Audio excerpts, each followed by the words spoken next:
My brother Robert and I religiously spoke every week. There was instances where every day we would reach out to each other, but early December of '08, I stopped hearing from him. We knew something was wrong right away. There was no question. I kept calling and I got no answer. I said he would have got back to me by now. We were trying to find him everywhere, like any other family would do in panic mode, especially being thousands of miles away. But nobody knew where he was. He basically fell off the face of the earth. My sister, more than myself, started calling his roommate at the time, Daniel Alexander, and saying, hey, he was living with you. Where is he? What's going on? He said, yes, he was here, but he's not anymore. I said, well, I know that, but I'm trying to find him. And he kept saying, no, I don't really know, nothing really. And that was it. And at that point, it just started snowballing into this bigger Rob's missing. We waited about 5 days, and we called the police, put the missing persons report in, and we got the case going.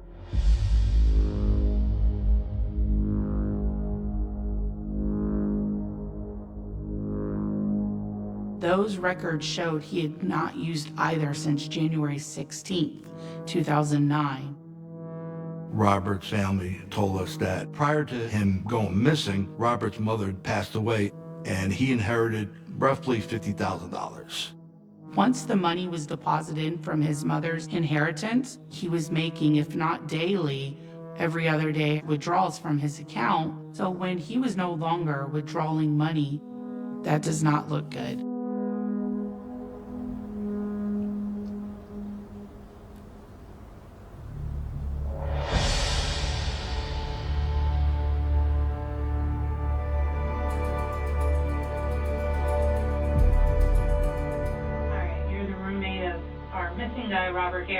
You're one of the last people to see him. Can you just start out on how you met him?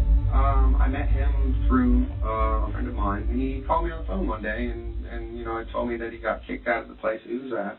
I said, you can come crash on my couch for a couple weeks and no problem, until you find yourself a place. Did he live with you when his mom died? Yeah. Did he tell you how much his inheritance was? No. He told me that he hadn't actually gotten the inheritance cleared yet.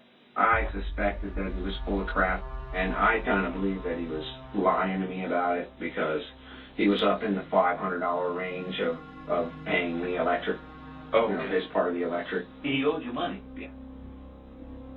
So how did you come to know he was moving out? Did he tell you he was moving, he got a place, or how did it happen? At first, no. I came home and all his stuff was gone, so it was a surprise. It was like, oop, he must have found a place.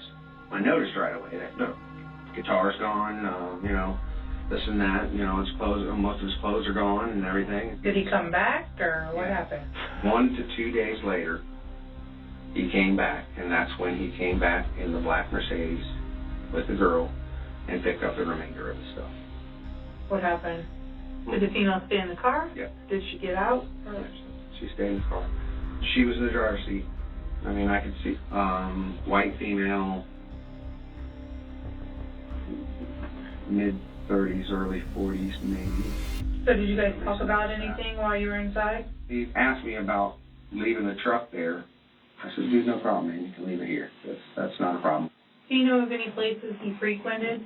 He wasn't a drinker, so there wasn't like bars or anything that he went to. Seeing people. Yeah, I gotta go see some people. Okay. That's basically. What did you think he was doing when he was out seeing people? Selling pills. Selling pills? He was pretty secretive about it. Okay. Did you and him use together?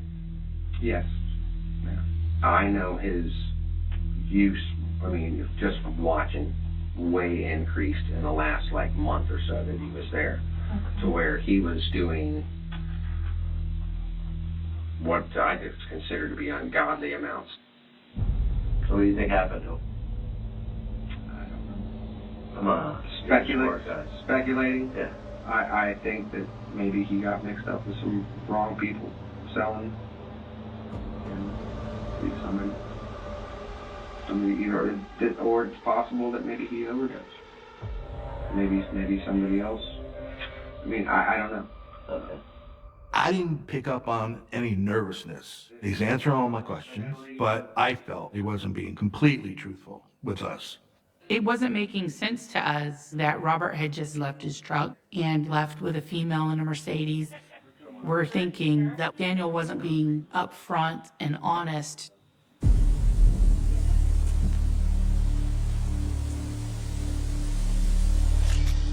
The trailer itself was run down, but it looked like it was being freshly renovated, and we're seeing new flooring, fresh paint. Also, there was a pawn slip where Daniel had recently pawned a guitar and an amp. That does not look good because Daniel claimed that Robert had just left, that he took his guitar, he took his belongings and was just gone. During the walkthrough, officers had gone through the garbage in the kitchen and noticed prescription bottles and syringes. Blood needle too. Yeah, we saw that. Wow. Since it had been months since Robert had been in the home. When we came across those needles, we believed they were Daniel Alexander's. Daniel tried to portray that he was not using drugs as often as Robert. So that was a lie.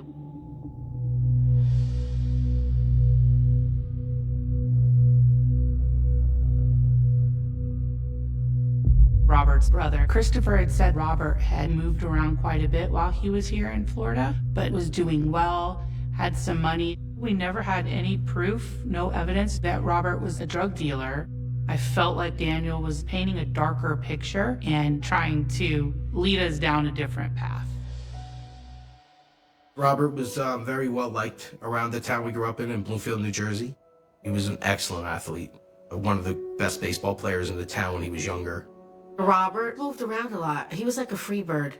He could never stay in one spot, but he always kept in touch with us. Rob would call me a lot, and he would put the phone down and he would play guitar, and I would listen because I loved it. We always had that connection. After moving down to Florida, he decided he wanted to stay down there. He liked it. He wanted to start his own business, a landscape business. Rob was very charismatic, outgoing, social. He would do anything for anybody. He was just a generally good-hearted person.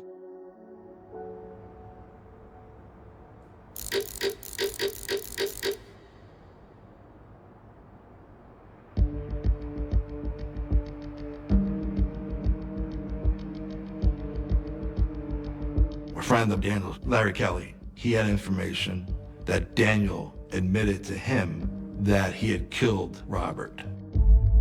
Larry Kelly knew Robert Harrison, and he saw Robert as a brother, as an uncle. He wanted to help us get the information. He explained that Daniel enlisted the help of his brothers, Donald Gould and Kenneth Alexander. He claimed that his brothers knew where the body was.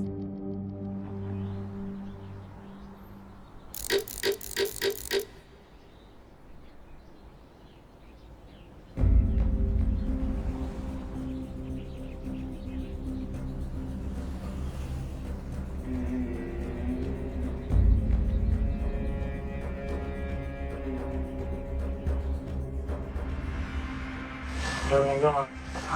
No, good, man. So, what am I telling these people? I want to meet up with me and talk to me and what to do, what I... First of all, I told them, so you freaked out around and this and that and the other. Now that's why you got this truck here with me.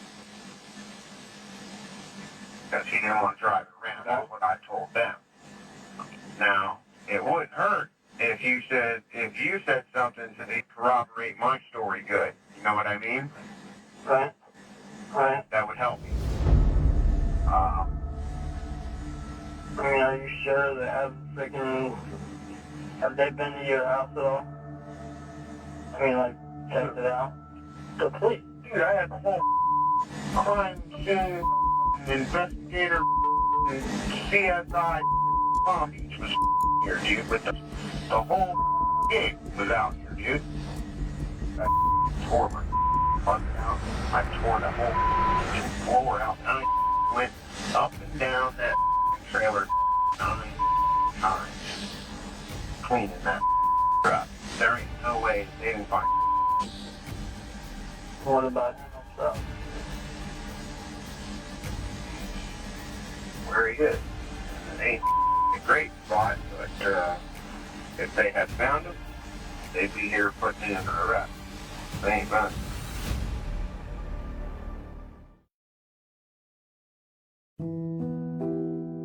My brother and I were really tight in terms of speaking all the time and sharing what's going on in our lives and talking to each other. He was just totally supportive. After my mom passed, Robert came up and spent some time in New Jersey. I saw him during my mom's services. And then shortly after that, he went back down to Florida. And that was the last time I saw him.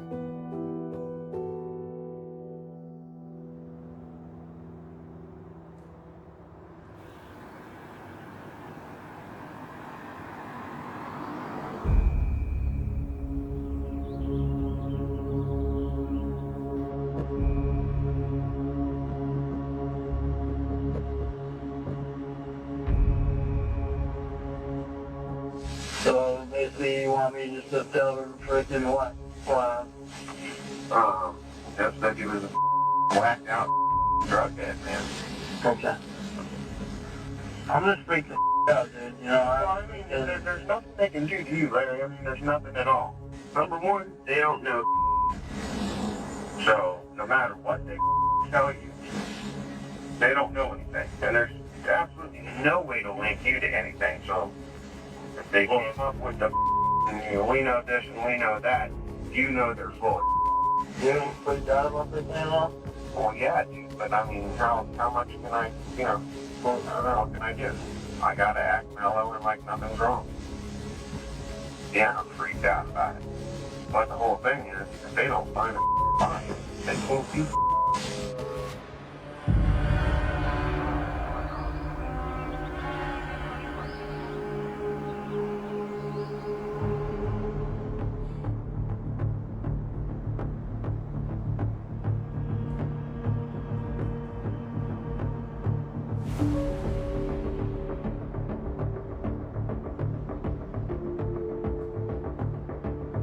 We need to talk to all three of them in person at the same time.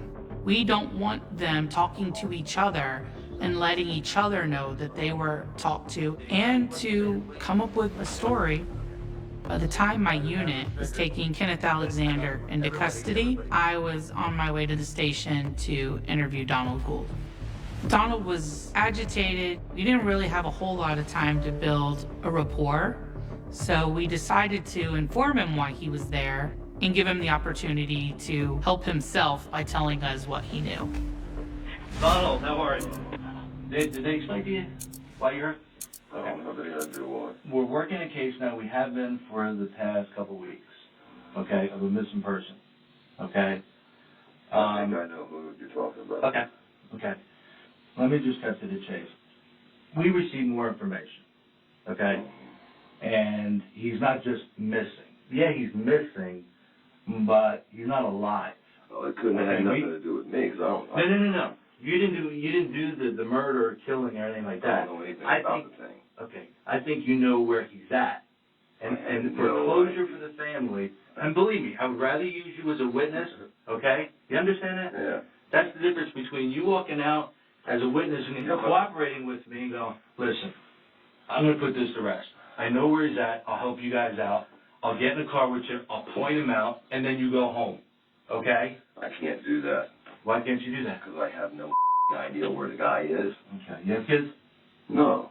All right. You have a girlfriend now or a wife? Yes, I do. Okay. I've been together with her for 11 Let's just years. say she shows up missing one day. You can't find her anywhere. And you're working with the police department. Would you want to find her? Yes, I want to find her. Okay. So you have to, the family up in Jersey is looking for this guy. I know okay? that. He's not alive, okay? I just want to know where he's at. So all you got to do is pick the body If up. I knew where the guy was, I swear to God, I would tell you that. I'm telling you, I've been working this. I know you have. I know you have. And if I knew if I knew anything, believe me, I would tell you, because I don't want to go to jail. Well, we were told directly that Donnie knows where the body is. Whoever said that is a lying son of a bitch. Because I don't know. And that's the God's honest truth. I ain't going to sit here and lie to you until I go to jail over something. I ain't going to do it for nobody. I have no idea where the guy is. I thought Dan told me that he didn't kill the guy. That's what he told me. He told me the guy left with some girl in a car. Well, that's what he told everybody. That's what he told me. That's what he told everybody. The same to the police. This is the difference. I don't even hardly know Dan. My father left us when I was 4 years old. I just met Dan a few years ago. But see, let me explain something. If we talk to Johnny Jones down the street or Mary Smith, and they go, no. Donald told me where the body's at. Right. Then I come back. I tell then I go anybody back and go, all right, you go to jail because you lied to me. How can I tell anybody where the body is when I don't know where it is? Right, but I'm giving you the opportunity. If you know where I'm telling you right now, whoever said that is dead ass lying. Because I don't know where no body is. The information we were given contradicted that. So we couldn't just walk away, but the more we pushed him, the more upset he was. Some people come off angry and demanding because they want you to be in fear of them and stop talking to them. And some people had nothing to do with it and they want you to believe them. I didn't hide nobody. I didn't see him shoot nobody. I don't even know if he shot the body or how he killed this guy. Shot him, stabbed him, whatever, sodomized him, what the ever happened. Right. This is just. Relax. No big deal. I'm all right. I got my blood pressure is probably amping. All right, just relax. He told me he didn't kill the son of a bitch. Well, he lied to you. Yeah, well, Brother lied. you know what? I believe you. I believe you. I believe the probably did kill the son of a bitch. Why? Because he's sometimes. But I don't know. No, he's just a Like a hanger problem. I guess. Listen, I'll tell you. Right now, he was around one day and said that, that probably dead or this and that, I even told my girlfriend that he was telling me this news. I said, the guy's been missing. And I said, you didn't kill the guy. He said, oh, yeah, right. I killed him, buried his body out here. He just kind of acted like, he was around with me. Then he started laughing, like he didn't do it, Now I'm starting to think maybe he killed the son of a bitch now, see? Now you got me thinking he might have killed him.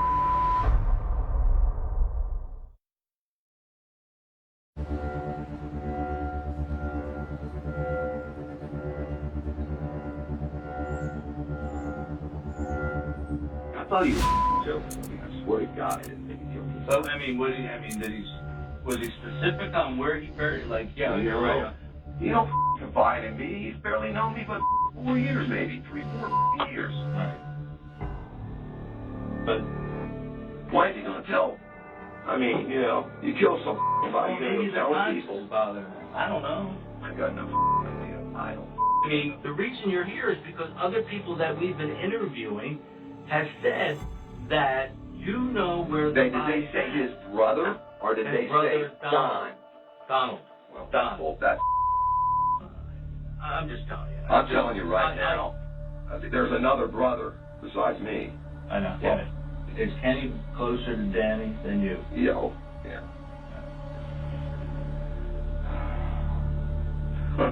I want to know who said that I had something to do with this, because they're lying. Well, I'll tell you after the investigation. The more we talked to Donald, it was apparent that he didn't know any more than what he had already told us. We had exhausted all means, and we felt he had nothing to do with it.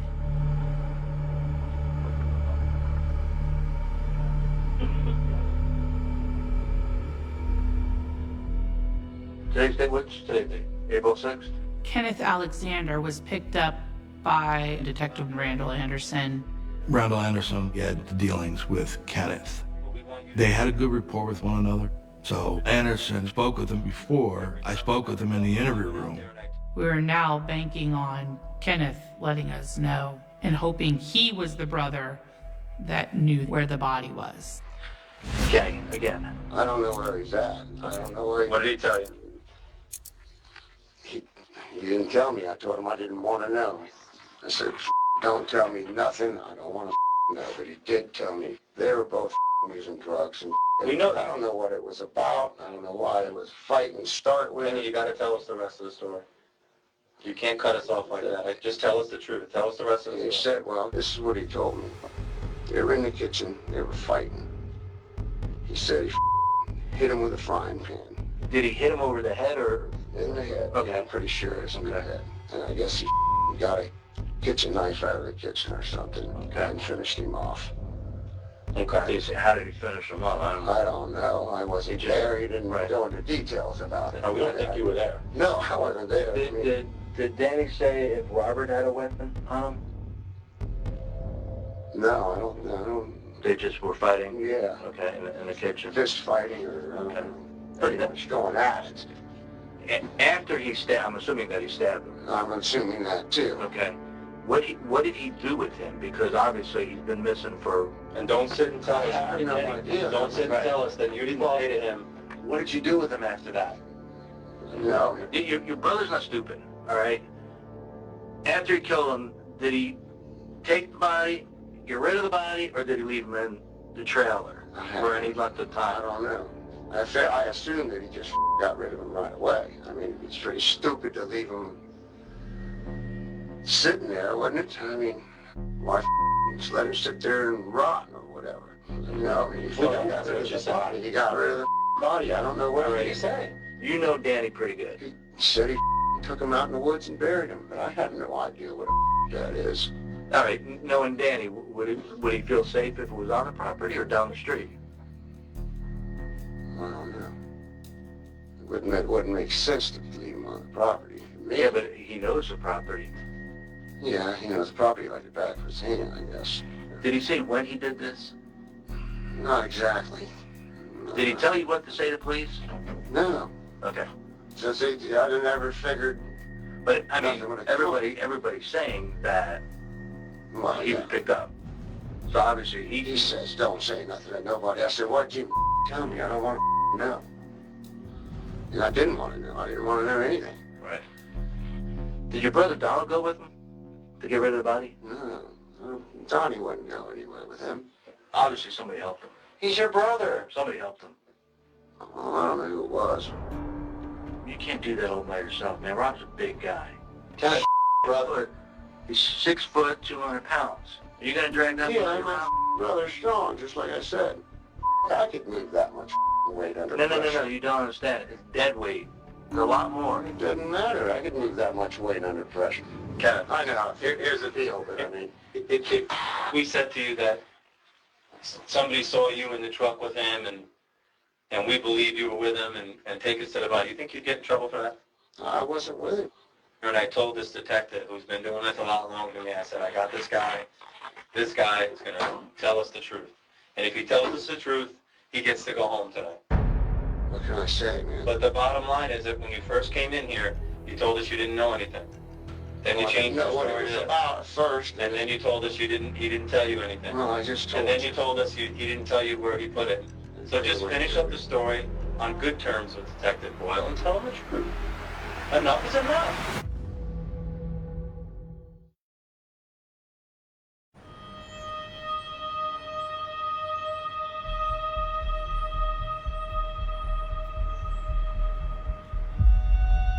Yeah, I'm scared of my brother. I mean, There you go. You're afraid of him. And if you're afraid of him, you're going to do what he tells you to do.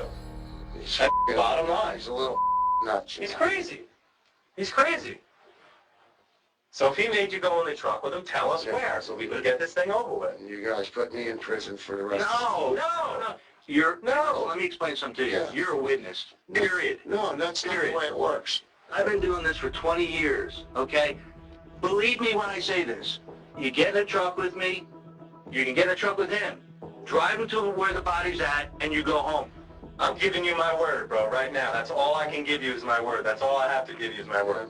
Tell me the truth and take me there, because if you continue to lie to Detective Boyle and he proves you were there, then you're an accessory. Right now, you're not. Well, let's go. Right now, you're a witness. I'll show you where it's at. Let's go. All right. When he came out and said, I'll show you where the body's at, immediately, Randall Anderson drove Kenneth to the scene. In the meantime, we wanted to talk to Daniel because there is a ticking clock. If he says, I'm not talking to you anymore, we're done.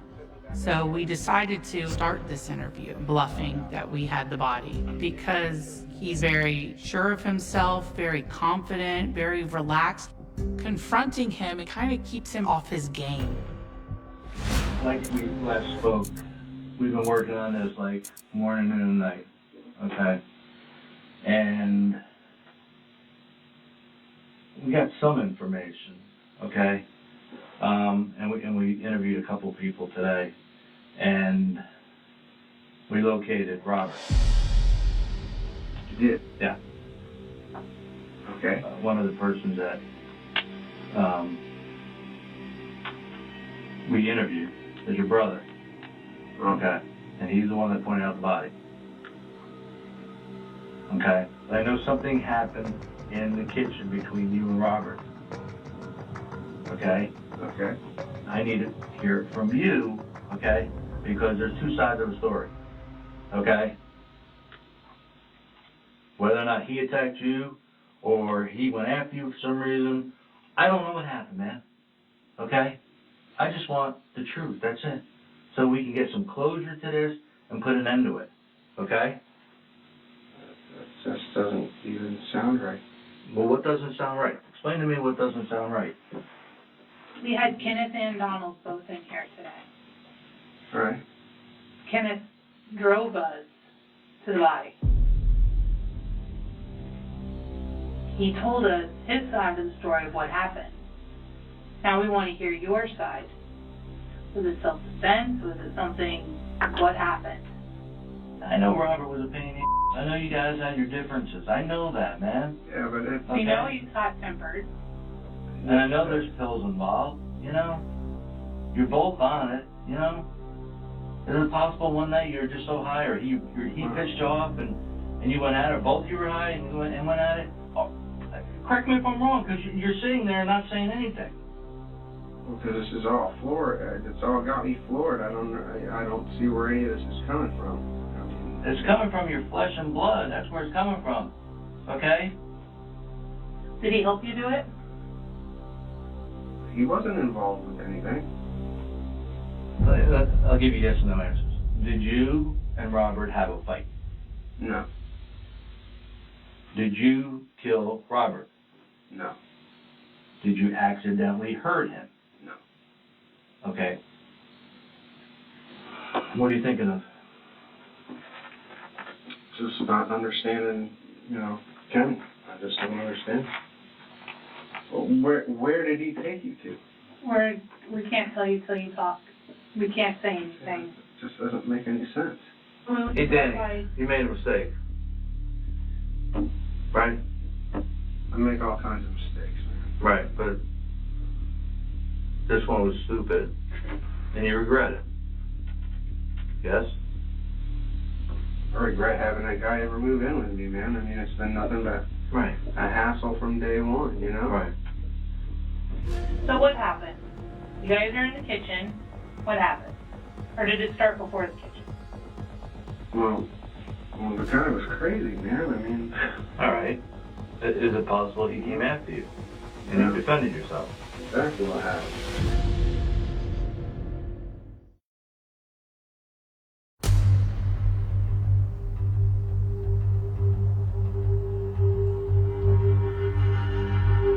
I had asked him to leave, I mean, pack up his stuff and you need to go. Right. And he ran over and got in my face and said, I'm not going anywhere. At that point, I was like, kind of freaked me out a little bit. Scared you? Yeah. I was like, dude, man, you need to get your stuff together and go. And he said, I'll do whatever I damn well please. Right. He just was taking so much drugs. Right. And how did it escalate from there? I mean... I tried to walk away from the situation, and he came after me. Okay. How I didn't get hurt, I was lucky. And I didn't have anything to defend myself with. Right. So you grabbed the closest thing next to you, or with your... No, I fought with him.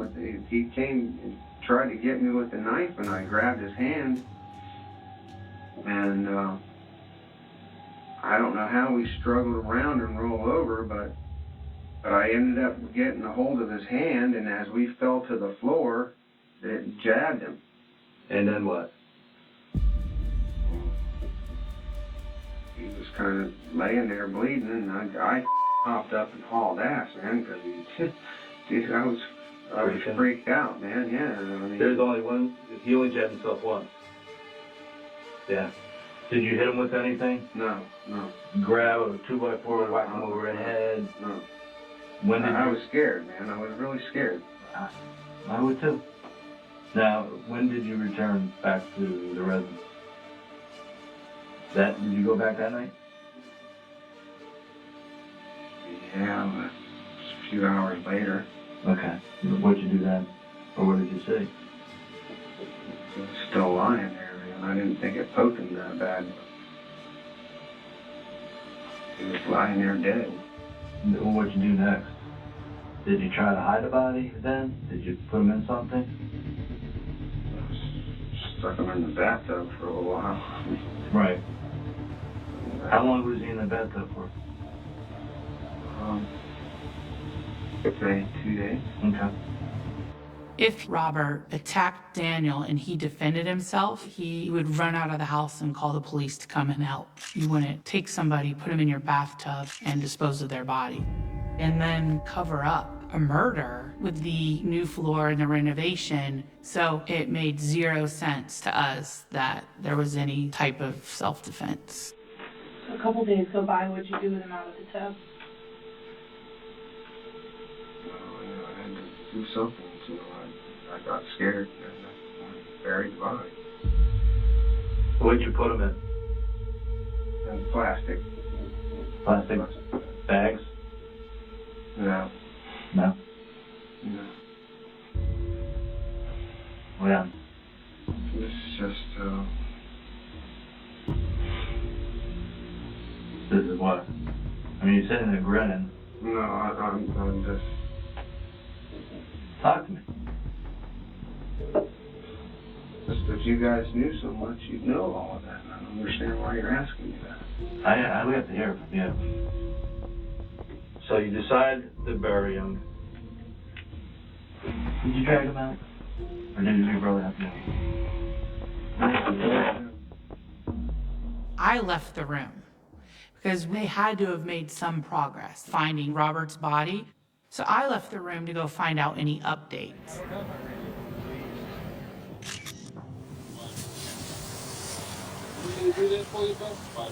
No, I'm good. How heavy are they? I talked to the investigative team that went with Kenneth out to the burial site, and they advised they had found a shallow grave with 4 plastic containers with concrete mixed in, buried. Every bin was literally full of concrete with little bones sticking out. Once I learned they found the body, that gave me the upper hand in the next part of our interrogation. Okay. When you came back, how'd you clean the house? Obviously, there's blood on the floor. Clean. Okay. So I kind of missed out, so can I at least tell them what we do know? Yep. Okay. We know that you went out north, out by the gas station on the trail road back there, and dropped off 4 containers with semen. Okay, it's not in a bag, it's not a one piece. Okay.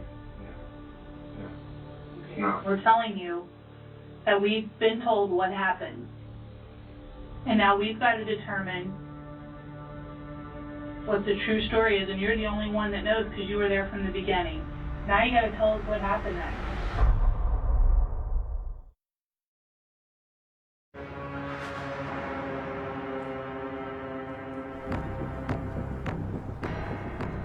I just want you to know that we're not calling your bluff. Yeah, no, That's my biggest thing. I don't want you to think we're lying to you. That we know. And we know that there's trauma possibly to the head. Well, it has to be fell down, but... You didn't strike him with anything in the head? He's not going to get that kind of a head injury just from hitting the floor. At this point, we did not know of the head wound or the stab wounds on Robert, but I decided to push Daniel a little more to try to get him to talk about the injuries Robert sustained, so I bluffed. Did he come after you with a knife and you turned around because you were in the kitchen cooking or something, you just hit him with a frying pan? Or a pan? Dan, this is the time to... I just... Well, it's either yes or no. Yeah. Okay. Yeah. And then he kept coming at me. I didn't even really think about that until you said that, you know? But Dan, we need you to tell us what happened.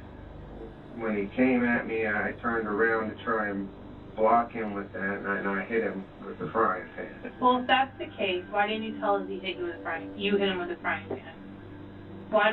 This is why we asked you what happened. Why do I have to tell you what happened before you tell us what happened? I didn't think about that. I honestly didn't think about that. I was thinking about the knife.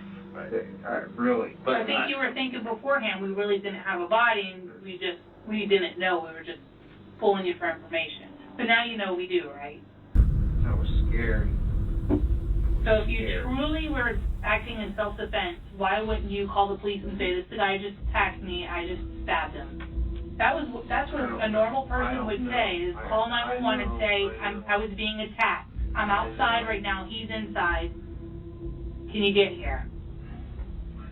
It was stupid for me to not call. Okay. How many times you stab him? Just once. I mean, and that was in a tussle, falling to the floor. I mean, that is true. Okay, but I told you there's going to be an autopsy. Well, I mean, you know, any other... Did anybody else stab him? Obviously, to get him in 4 different containers, it took terrible things. Who cut him up? I did. What did you use to cut him up? Knife. Just a knife. Where did you cut him? Pretty much dismembered him. But no, in the house or outside? In the house. In your house? In the bathtub. In the bathtub. But where on his body? Like, what parts are with each other? You don't know? Well, no, I mean, I could take the arms off, the head off, the legs off, I mean, to make it all fit. Isn't that hard work? I mean... Well, I have some butchering knowledge from working over at the club. It was a terrible thing to have to do, but it wasn't that difficult. You did this by yourself? Yeah. At what point did you call Kenneth? That wasn't until weeks later. I told him what happened. I said that I'm in trouble and I just need this favor. Stuff was too heavy for me, so he helped me load it up. Helped me load it up and drag it off. So he was afraid for me, you know. Where's the frying pan now? Threw it in a dumpster. It's been gone for months. Where's the knife? Where's all this stuff? Then it all got hauled off the trash. His guitar. You pawned it? Yeah. Okay. What was the purpose of the concrete? Quite honestly, that I was going to be going to put it in the ocean and sink it to the bottom. It just never worked out that way. How come that didn't work out? There wasn't a way to do it. No boat. What's going to happen to me now, Jen? I don't know. We gotta, finish the investigation and see what's going on. All right, let me step out.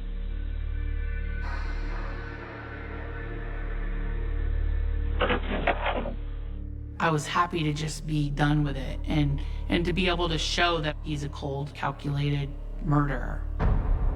My theory as to motives is Robert receiving this inheritance money, and I feel that Daniel Alexander thought he was being a friend to somebody, giving him a place to stay, and now he's got all this money and he's not giving it to him. Maybe an argument started, but this is all speculation. We've wrapped it, we put the bow on top, we now have to wait for the jury to unwrap it.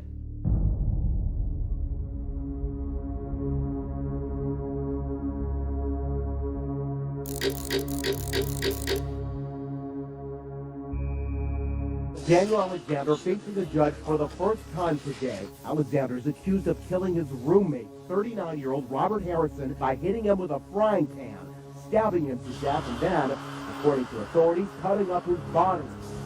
It just perplexes me that a human being could do that to another human being.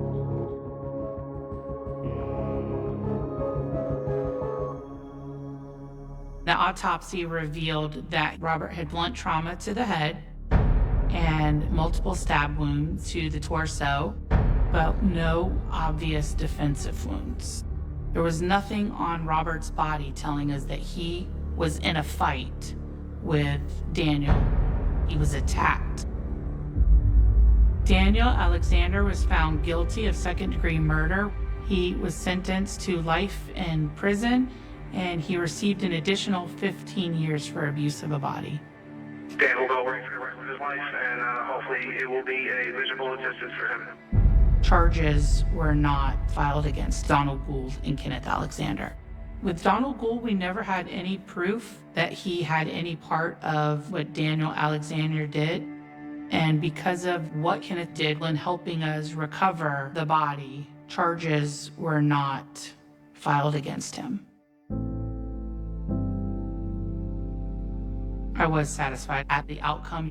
We knew that we couldn't bring Robert Harrison back, but it was rewarding to be able to return him to his family and then to give them justice.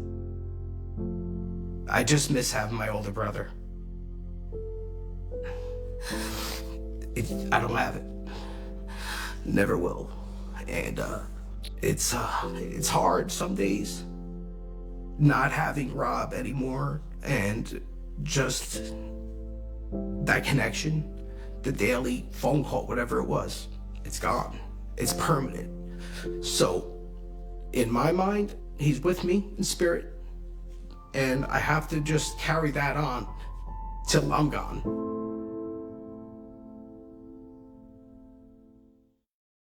There are crimes that end with an arrest. Others end with a confession. And then there are the cases that refuse to die, cases that linger in newspaper archives, police filing cabinets, and the minds of complete strangers who cannot explain why they still think about someone they never met. This is one of those stories. A story that begins on an ordinary autumn afternoon in a quiet Canadian community where nothing seemed remarkable until an 8-year-old girl vanished without a sound. Within hours, concern turned into panic. Within days, panic became national headlines. Within months, investigators believed they had found the answer. But decades would pass before that answer collapsed under the weight of science, leaving behind one haunting possibility. The real killer had walked away unnoticed, disappearing in a history while an entire country searched in the wrong direction. October 3rd, 1984, Queensville, Ontario. The air carried the first unmistakable signs of fall. Leaves drifted across quiet roads.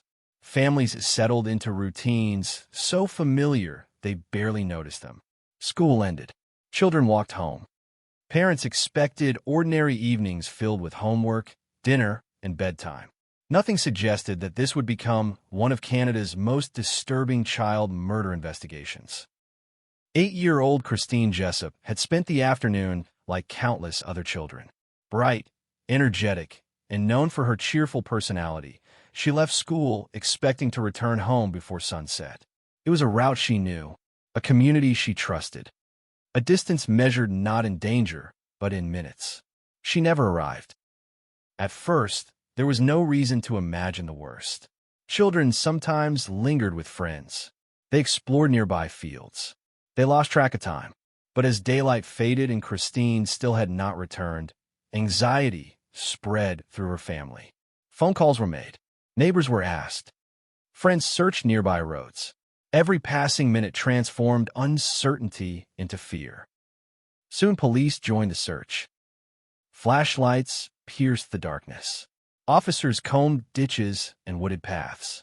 Volunteers appeared almost immediately, refusing to believe that a little girl could simply disappear from a rural community without leaving behind even the smallest clue.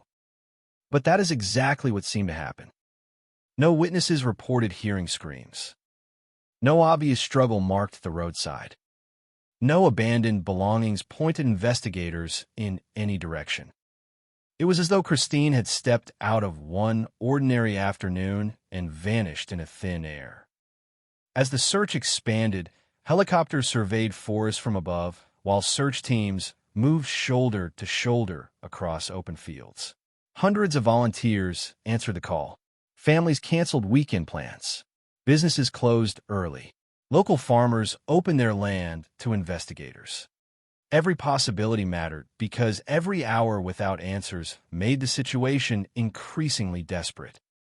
The disappearance quickly captured national attention. Television broadcasts interrupted regular programming with photographs of Christine's smiling face. Newspapers printed urgent appeals for information. Radio stations repeated descriptions of her clothing, hoping someone had noticed something that initially appeared insignificant. Every tip mattered. Every rumor demanded attention. Every unknown vehicle reported by anxious residents became another lead requiring investigation. Police found themselves drowning in information while possessing almost no evidence. Then came the discovery no one wanted. On December 31st, 1984, nearly 3 months after Christine disappeared, her body was found in a wooded area approximately 50 kilometers from where she had last been seen. The location was isolated, cold, and silent. Winter had settled over Ontario, preserving secrets beneath snow and frozen earth.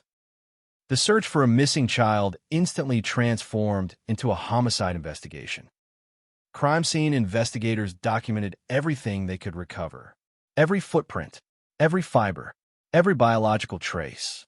Every fragment of evidence became precious because whoever had brought Christine there had almost certainly believed time and nature would erase the truth forever. The examination revealed horrifying facts. Christine had been sexually assaulted. She had been murdered. The brutality shocked investigators accustomed to violent crime. This was not an accident, not an impulsive confrontation. Someone had abducted a child, transported her away from her community, assaulted her, and deliberately ended her life before abandoning her body in a remote location. The crime shattered assumptions about safety.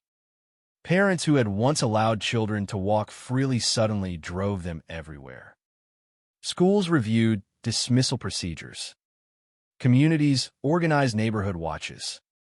Children received frightening conversations about strangers that many parents never imagined having to deliver. Fear settled over Ontario with astonishing speed. Police faced immense pressure.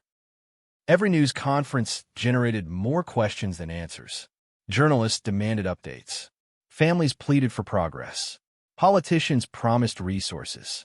Detectives worked around the clock, assembling timelines so detailed they mapped nearly every minute of Christine's final known movements.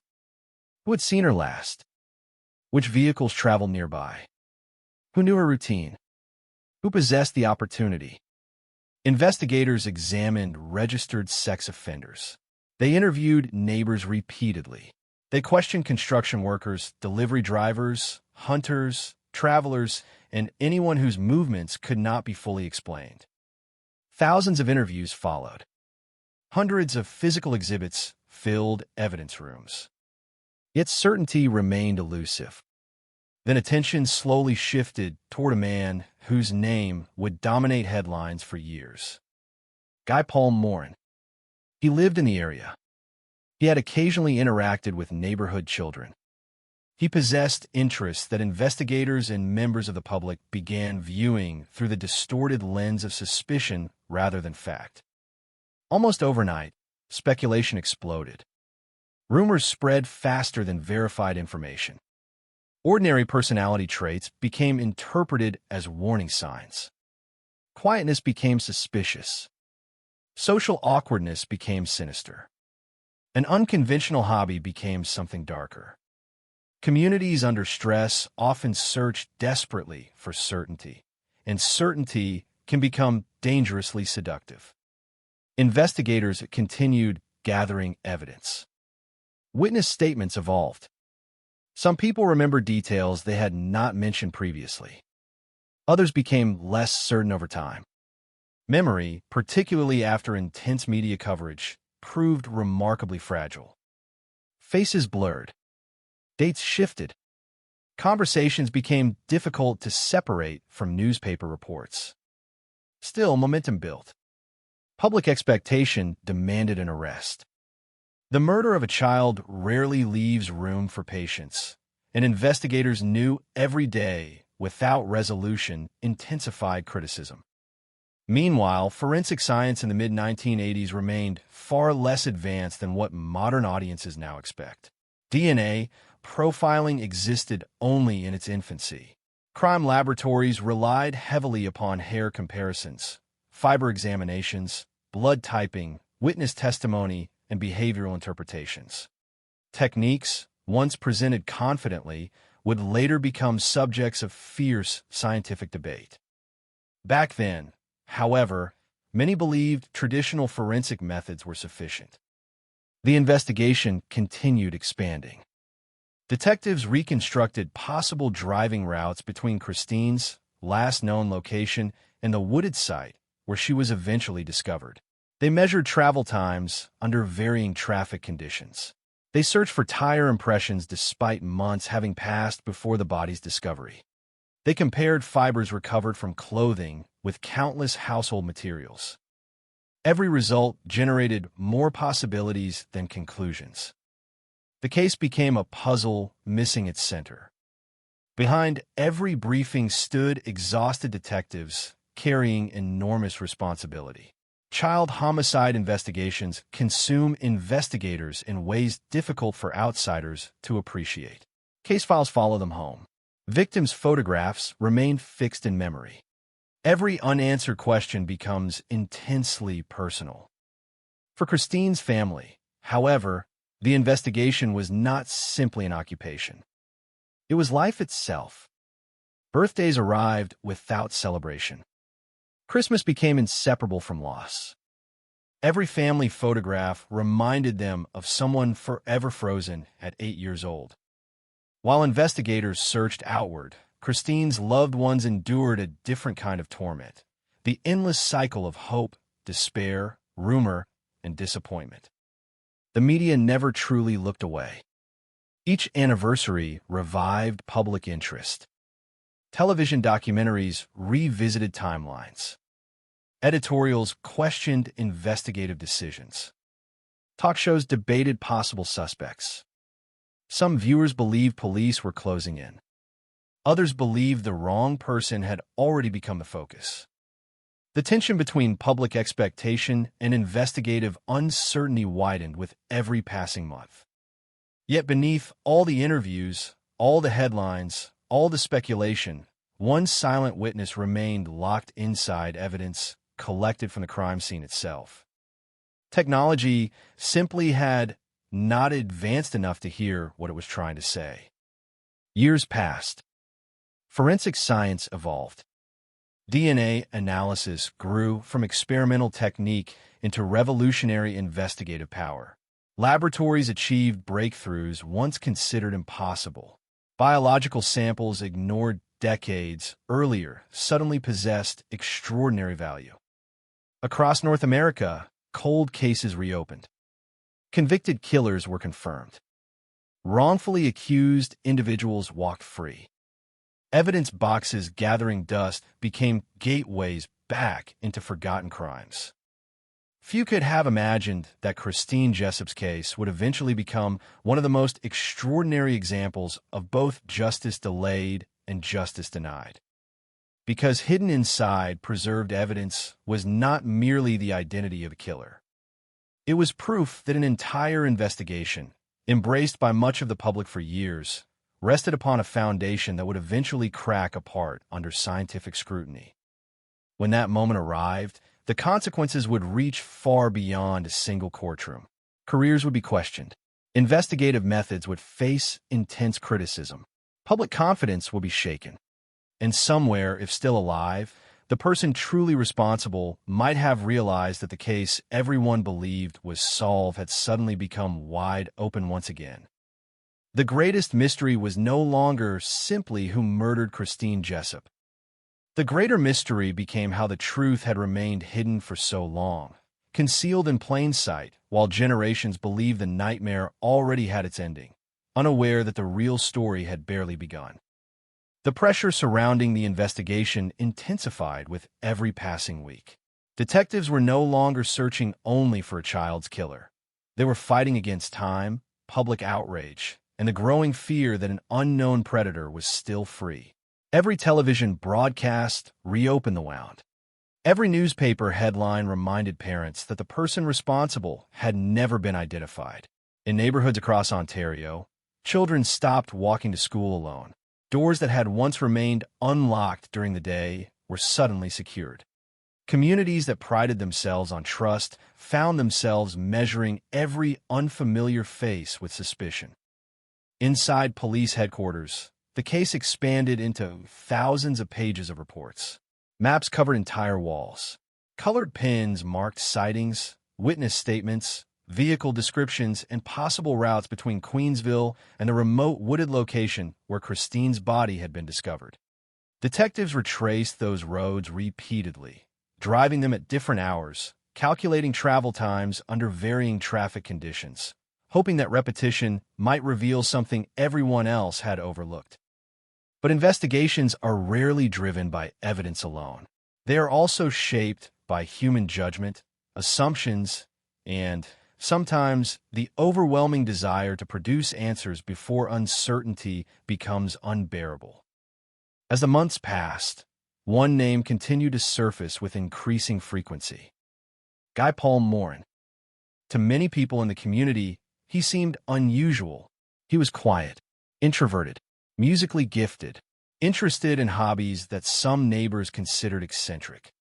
None of those qualities constituted evidence of violence. Yet in an atmosphere dominated by fear, ordinary differences could quickly become suspicious.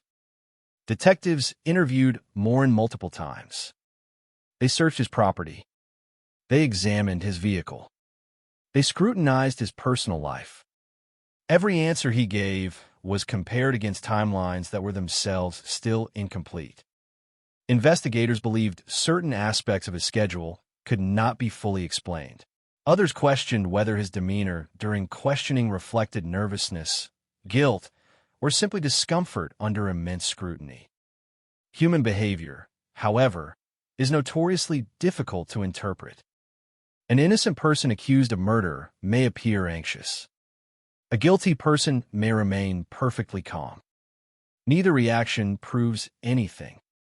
Yet public perception rarely waits for certainty. News reports increasingly mention Morin's name. Conversations in grocery stores, coffee shops, and workplaces drifted toward speculation. People began connecting unrelated observations into narratives that appeared convincing only because they already believed a conclusion had been reached.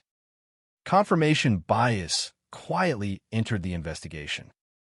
Witnesses who initially expressed uncertainty gradually became more confident. Some remembered seeing vehicles they had not previously mentioned. Others adjusted timelines after repeated interviews. Psychologists have long recognized that memory is not a recording. It changes. It absorbs outside information. It becomes vulnerable to suggestion, repetition, and expectation. In high-profile criminal investigations, that vulnerability can become extraordinarily dangerous. Meanwhile, forensic specialists examined physical evidence collected from Christine's clothing and the crime scene. Hair samples received enormous attention. At the time, microscopic hair comparison was considered a respected forensic discipline. Analysts studied color, thickness, texture, pigment distribution, and structural characteristics under powerful microscopes. The conclusion was cautious but influential. Certain hairs appeared consistent with samples associated with Morin. Modern audiences often assume forensic evidence speaks with mathematical certainty. During the 1980s, that assumption became even stronger because juries, journalists, and investigators frequently viewed scientific testimony as objective truth. But microscopic hair comparison could never identify one specific individual. It could only suggest similarities. Thousands of unrelated people may possess hairs sharing comparable microscopic characteristics. That limitation was poorly understood outside scientific circles. As pressure continued building, investigators believed the combination of witness testimony, circumstantial evidence, and forensic findings pointed toward one suspect. In April 1985, Guy Paul Morin was arrested and charged with first-degree murder. The announcement dominated headlines. Many Canadians believe the nightmare was finally approaching its conclusion. Parents felt relief. Reporters described a breakthrough. Television cameras crowded courthouse entrances. For Christine's grieving family, the arrest offered something they had desperately sought since October 1984, a possibility that justice might finally be within reach. Yet criminal prosecutions demand more than public confidence. They require proof beyond a reasonable doubt. As the legal process unfolded, defense attorneys carefully examined every piece of evidence presented by the prosecution. They questioned witness reliability. They challenged forensic interpretations. They highlighted inconsistencies that investigators had minimized during the intense pursuit of a suspect. Trials are often portrayed as dramatic confrontations where truth emerges suddenly. Reality is slower. Documents, expert testimony, cross-examinations, procedural arguments. Each day added another layer to an already complicated investigation. Jurors faced an overwhelming task. They were asked to evaluate technical forensic evidence that few ordinary citizens fully understood. They listened to experts whose confidence often exceeded the scientific certainty their methods actually provided. They observed witnesses attempting to recall events that had occurred many months earlier under extraordinary emotional circumstances. The result was far from straightforward. In 1986, Morin was acquitted. For prosecutors, the verdict represented a devastating setback. For investigators who believed they had identified the killer, it felt like justice slipping away. For Morin, however, acquittal did not restore normal life. Public suspicion rarely disappears simply because a courtroom reaches one conclusion. His name remained permanently associated with Christine's murder. Employment opportunities diminished. Relationships suffered. Media attention followed him relentlessly. The cloud of suspicion lingered. Police, convinced they had pursued the correct suspect, refused to abandon the investigation. Years later, new evidence and renewed prosecutorial efforts led to another trial following complex legal proceedings. This time, advances in forensic analysis were expected to strengthen the case. Instead, they exposed how uncertain many earlier conclusions had always been. Still, in 1992, Guy Paul Morin was convicted of first-degree murder. The courtroom fell silent as the verdict was read. To many observers, the case finally appeared closed. Justice, they believed, had prevailed after years of uncertainty. Christine's family, exhausted by nearly a decade of investigations and court proceedings, confronted emotions too complicated for easy description. No conviction could return their daughter. No sentence could erase years of grief. Yet there remained hope that the legal process had delivered accountability. Outside the courthouse, commentators described the conviction as the successful resolution of one of Canada's most notorious child murder cases. But beneath that apparent certainty, unanswered questions continued to accumulate. Some forensic findings remained disputed. Certain witness accounts still conflicted. Elements of the timeline resisted complete reconciliation. Defense experts continued challenging aspects of the scientific testimony. those concerns received comparatively little public attention. After all, society prefers endings. A conviction creates emotional closure. It transforms uncertainty into apparent certainty. Few people wish to revisit a case once a jury has spoken. Yet science has no loyalty to verdicts. Evidence remains evidence regardless of legal conclusions. During the early 1990s, DNA profiling advanced at remarkable speed. Laboratories developed increasingly sophisticated techniques capable of extracting genetic information from biological material that previously yielded little useful data. Across North America and Europe, criminal justice systems began recognizing that older convictions deserved renewed scrutiny where preserved evidence still existed. Some cases confirmed guilt beyond any previous doubt. Others produced something almost unimaginable: wrongful convictions. Entire investigations built upon mistaken assumptions.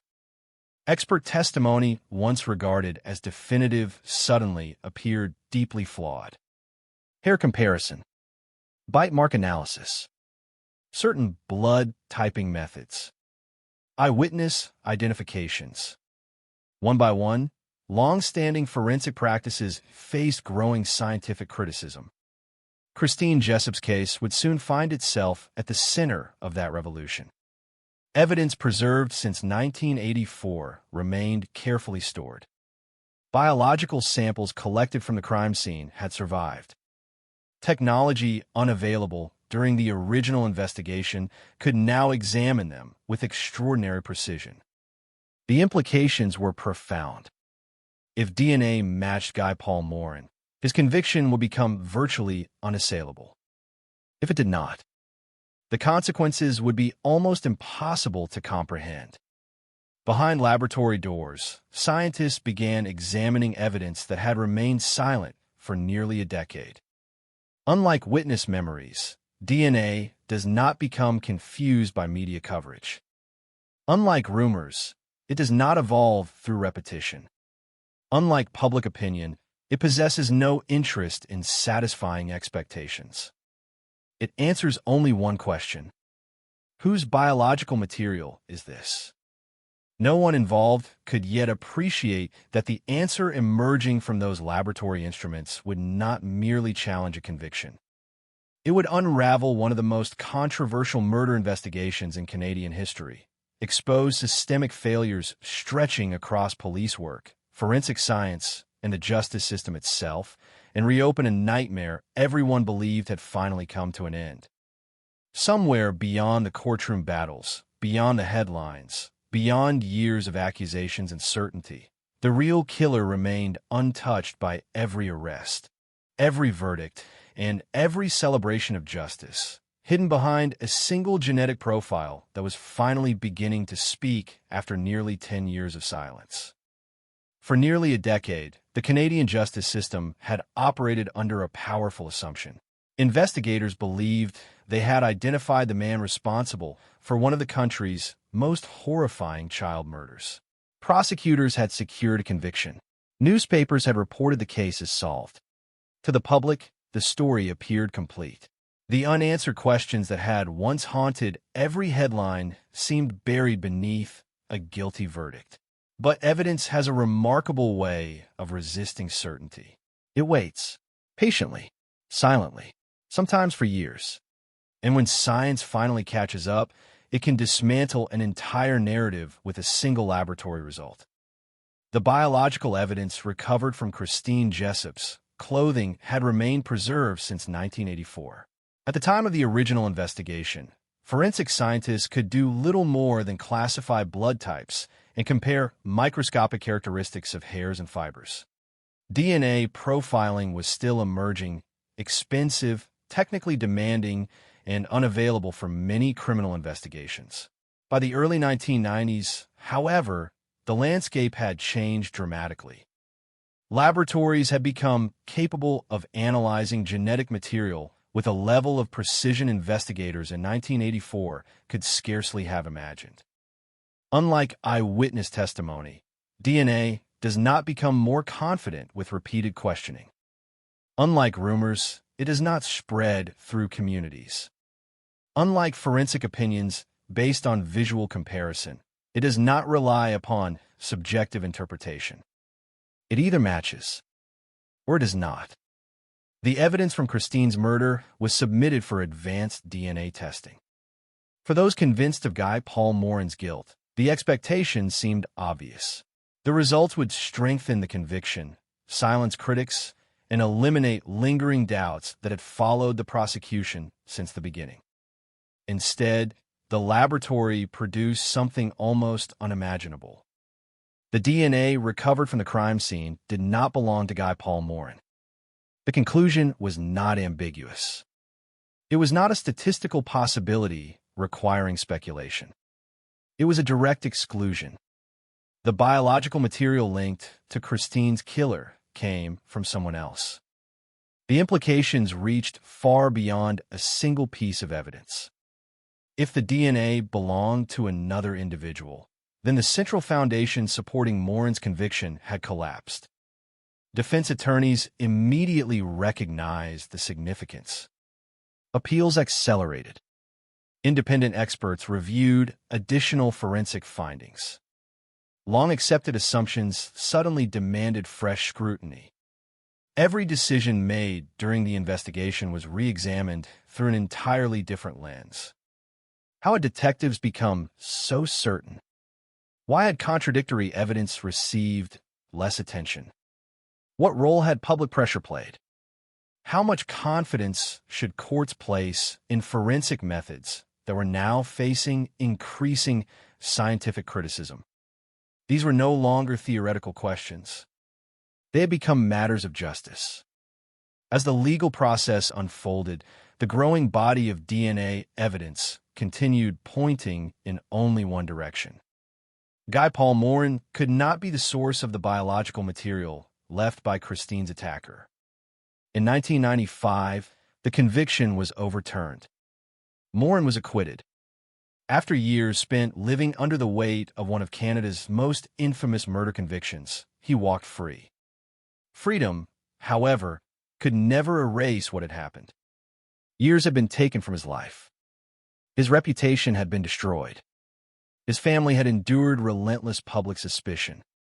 Even after exoneration, many people struggled to accept the possibility that investigators, prosecutors, expert witnesses, and an entire legal process could all have reached the wrong conclusion. Wrongful convictions challenge something fundamental. They force society to confront an uncomfortable truth. The criminal justice system is built by human beings. Human beings make mistakes, sometimes catastrophic ones. The reaction across Canada was immediate. Newspapers that had once reported Morin's conviction now questioned every stage of the investigation. Editorials criticized tunnel vision. Legal scholars examined investigative procedures. Forensic experts debated the reliability of techniques that had once been presented to juries as compelling scientific evidence. The case no longer represented only the murder of Christine Jessup. It had become a symbol of systemic failure. The government responded by establishing a public inquiry. Its purpose extended beyond determining how one innocent man had been convicted. Officials wanted to understand how an investigation with so many resources, so much attention, and so many experienced professionals had drifted so far from the truth. The inquiry revealed troubling patterns. Investigators had gradually become convinced that Morin was their suspect. Once that belief solidified, new information increasingly became interpreted through the assumption of guilt. Evidence appearing consistent with the theory received significant attention. Evidence contradicting it sometimes received less weight. This phenomenon has a name familiar to psychologists and criminal investigators today: tunnel vision. It is among the greatest dangers facing complex investigations. Once investigators become emotionally invested in one explanation, alternative possibilities begin disappearing from view. Every unanswered question starts pointing toward the same conclusion. Every coincidence appears meaningful. Every inconsistency becomes explainable. The danger is rarely intentional. Most investigators genuinely believe they are pursuing justice. That sincerity can make tunnel vision even more difficult to recognize. The inquiry also examined forensic science. Microscopic hair comparison, once treated as persuasive evidence, received particularly intense scrutiny. Experts acknowledged important limitations that had not been clearly communicated during earlier court proceedings. Hair sharing similar microscopic characteristics could originate from many different individuals. The method could never establish identity. Yet jurors often interpreted expert testimony as though it carried far greater certainty. Eyewitness testimony also came under renewed examination. Memory researchers explained how recollections evolve over time. Stress alters perception. Media coverage influences recall. Repeated interviews may unintentionally reinforce inaccurate memories. People are capable of sincerely believing details that never actually occurred. None of this suggested witnesses intended deception. Rather, it demonstrated how fragile human memory can become under extraordinary circumstances. The inquiry's findings resonated far beyond Ontario. Police agencies across Canada reviewed investigative practices.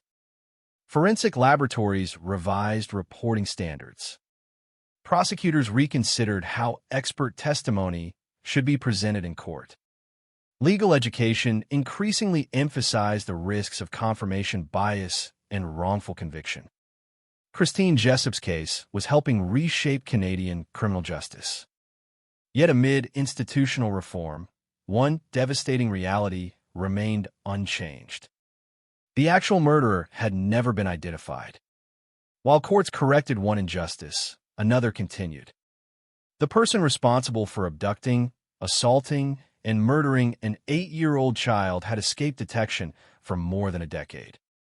Every year that passed complicated the search. Witnesses died. Memories faded.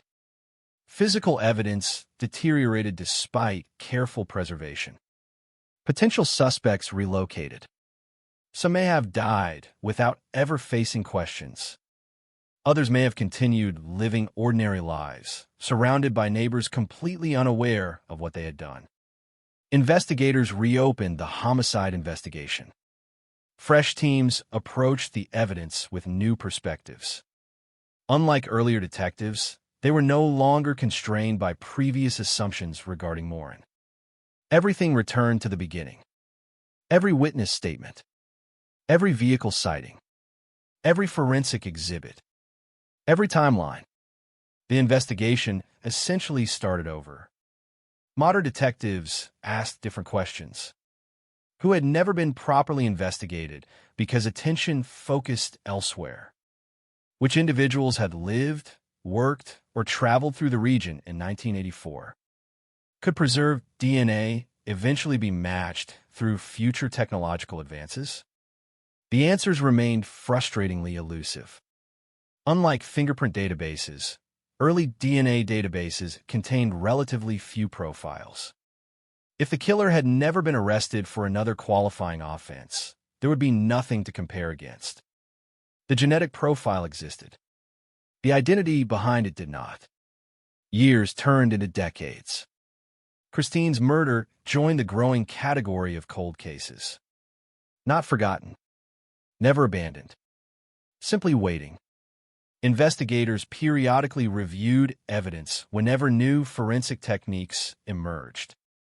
Advances in DNA extraction improved sensitivity. Databases expanded. Analytical software became increasingly sophisticated.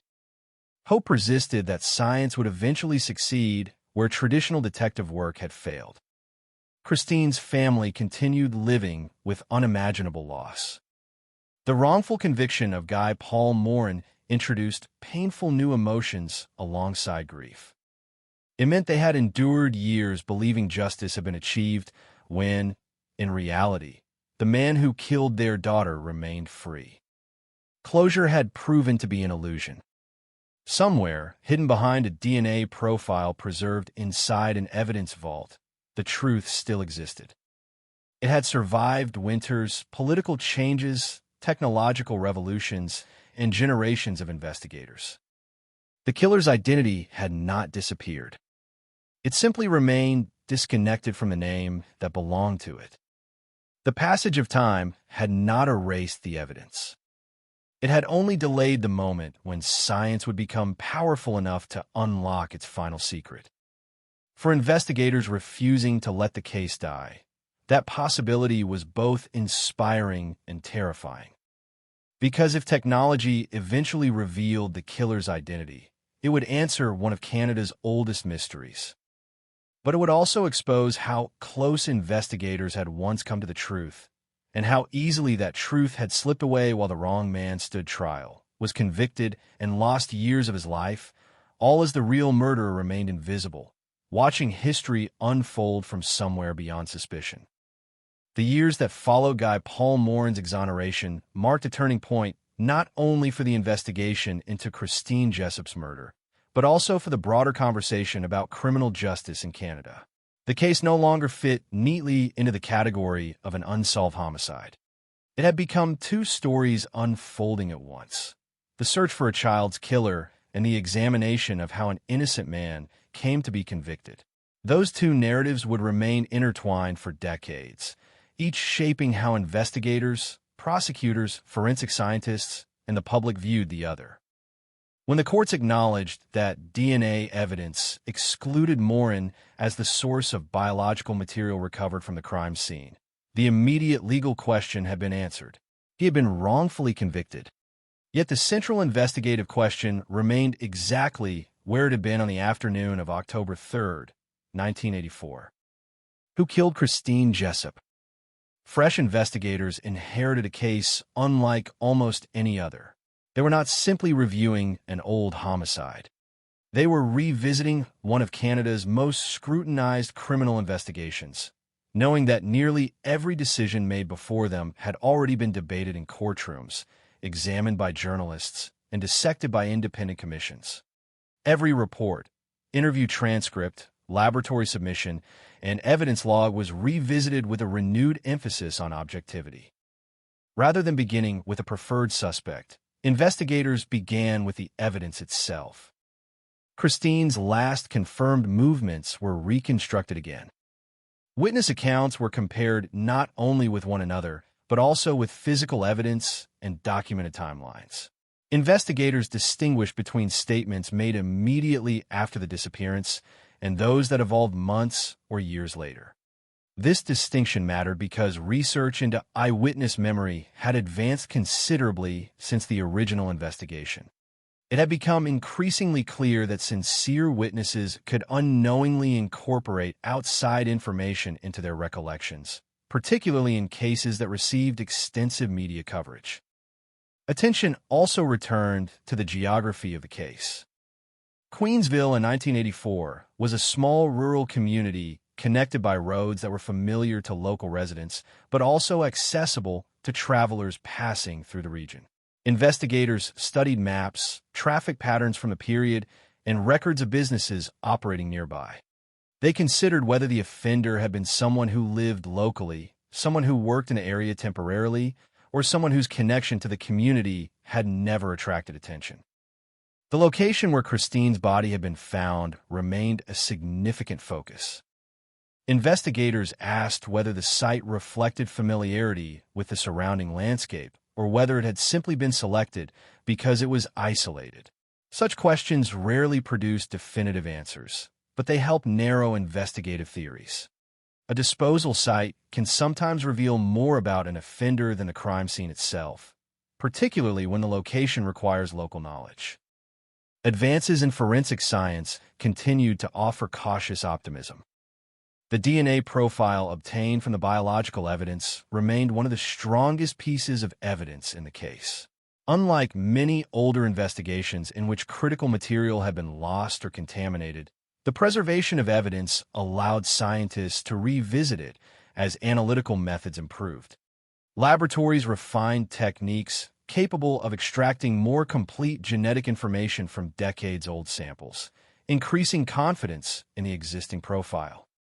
Still, a DNA profile alone does not identify a person. It identifies an individual only when compared with a known sample.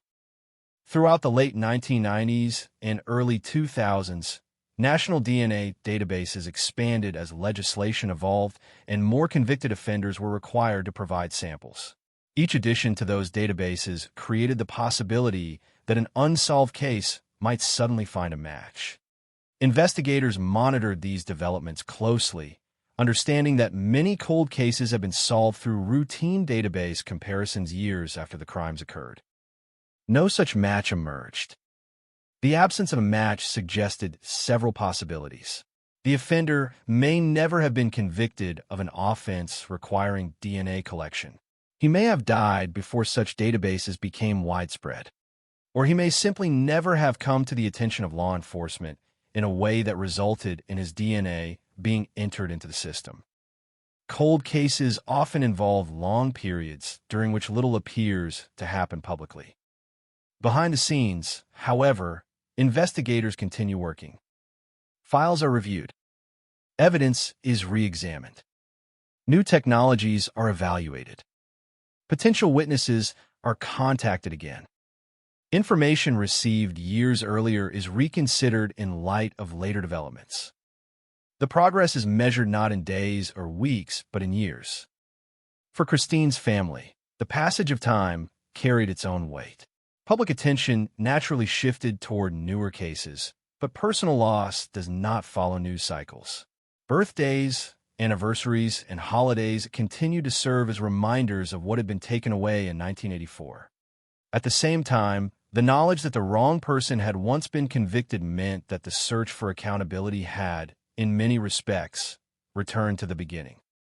The case also left a lasting institutional legacy. The public inquiry into Guy Paul Morin's wrongful conviction produced recommendations that extended well beyond a single investigation. Police agencies strengthened procedures designed to reduce confirmation bias. Greater emphasis was placed on documenting investigative decisions. Prosecutors became increasingly aware of the importance of fully disclosing evidence to the defense. Courts adopted a more cautious approach toward certain forms of forensic testimony that had previously been presented with greater certainty than the underlying science justified. These reforms were shaped by many cases, but the Jessup investigation became one of the most frequently cited examples in discussions about wrongful convictions in Canada. For younger investigators entering the profession, the case became a teaching tool. Not because of its notoriety alone, but because it demonstrated how difficult investigations can become when public pressure, incomplete forensic methods, and human assumptions intersect. It reinforced an important principle. Evidence should lead investigators toward conclusions, not the other way around. Despite these lessons, the homicide itself remained unresolved. As forensic technology entered the 21st century, new possibilities began to emerge. Scientists developed increasingly sophisticated methods for analyzing degraded biological material. Digital record systems improved the ability to compare evidence across jurisdictions. Cooperation between police agencies expanded, making it easier to revisit historical cases with resources unavailable during the original investigations. Internationally, cold cases that had remained dormant for decades were suddenly being solved through advances in DNA analysis. Each successful identification renewed hope that Christine Jessup's case might eventually follow the same path. Investigators understood, however, that patience remained essential. Scientific breakthroughs often depend as much on the availability of comparison samples as on laboratory capability. Even the most complete DNA profile cannot reveal a name in isolation. It requires a connection. Somewhere beyond the evidence vaults, The person whose DNA had been recovered from Christine's clothing had an identity, a history, and a life that had continued while the investigation remained open. Whether that individual was still alive, had committed other crimes, or had lived quietly without attracting attention remained unknown. Those unanswered questions defined the case entering a new century. The investigation had evolved dramatically since 1984. The methods had changed. The science had advanced. The legal landscape had been reshaped by the recognition of a wrongful conviction. Yet the central objective remained exactly the same as it had been on the first night volunteers searched the roads around Queensville with flashlights. To identify the person responsible for Christine Jessup's death through reliable evidence and present a conclusion that could withstand both scientific scrutiny and the passage of time. That goal would require investigators to embrace technologies that had not even been imagined when Christine disappeared. The next chapter of the case would be driven not by witness recollections or disputed forensic comparisons, but by a rapidly developing field that promised to transform cold case investigations around the world. What once seemed impossible, the ability to identify an unknown suspect through distant family connections preserved in genetic records, was beginning to move from scientific theory into investigative practice, opening a path that few could have anticipated when the case first captured national attention in 1984. By the second decade of the 21st century, the investigation into Christine Jessup's murder had entered a phase familiar to many long-running cold cases. Publicly, there were few announcements. Media coverage appeared only on major anniversaries or when developments occurred in the broader discussion surrounding wrongful convictions. Behind closed doors, however, the case remained active. Investigators understood that the absence of headlines did not mean the absence of progress. Advances in forensic science often emerge gradually, and cold cases sometimes change not because of a new witness or confession, but because technology finally becomes capable of answering questions that once seemed impossible. The DNA profile recovered from evidence in Christine's case had become the investigation's most valuable asset. Unlike many historical investigations where biological evidence had deteriorated or been lost, this profile remained suitable for comparison as analytical methods continued to improve. Over the years, police routinely checked it against national DNA databases. Each comparison produced the same result. No match. That outcome, while disappointing, was also informative. It suggested that the person who left the biological material had either never entered the qualifying criminal justice system, had not committed an offense requiring DNA collection, or was otherwise absent from the available databases. Investigators recognized that traditional database searches might never identify the individual. At the same time, a different approach to forensic genetics was beginning to attract international attention. In the United States, investigators working on decades-old homicides had started exploring a method known as investigative genetic genealogy. Unlike conventional DNA database searches, which compare crime scene evidence against known offender profiles, genetic genealogy seeks distant biological relatives through genealogical DNA databases where individuals voluntarily submit samples to learn about family history or ancestry. The concept represented a significant shift. Rather than asking whether the offender's DNA already existed in a law enforcement database, investigators asked a different question.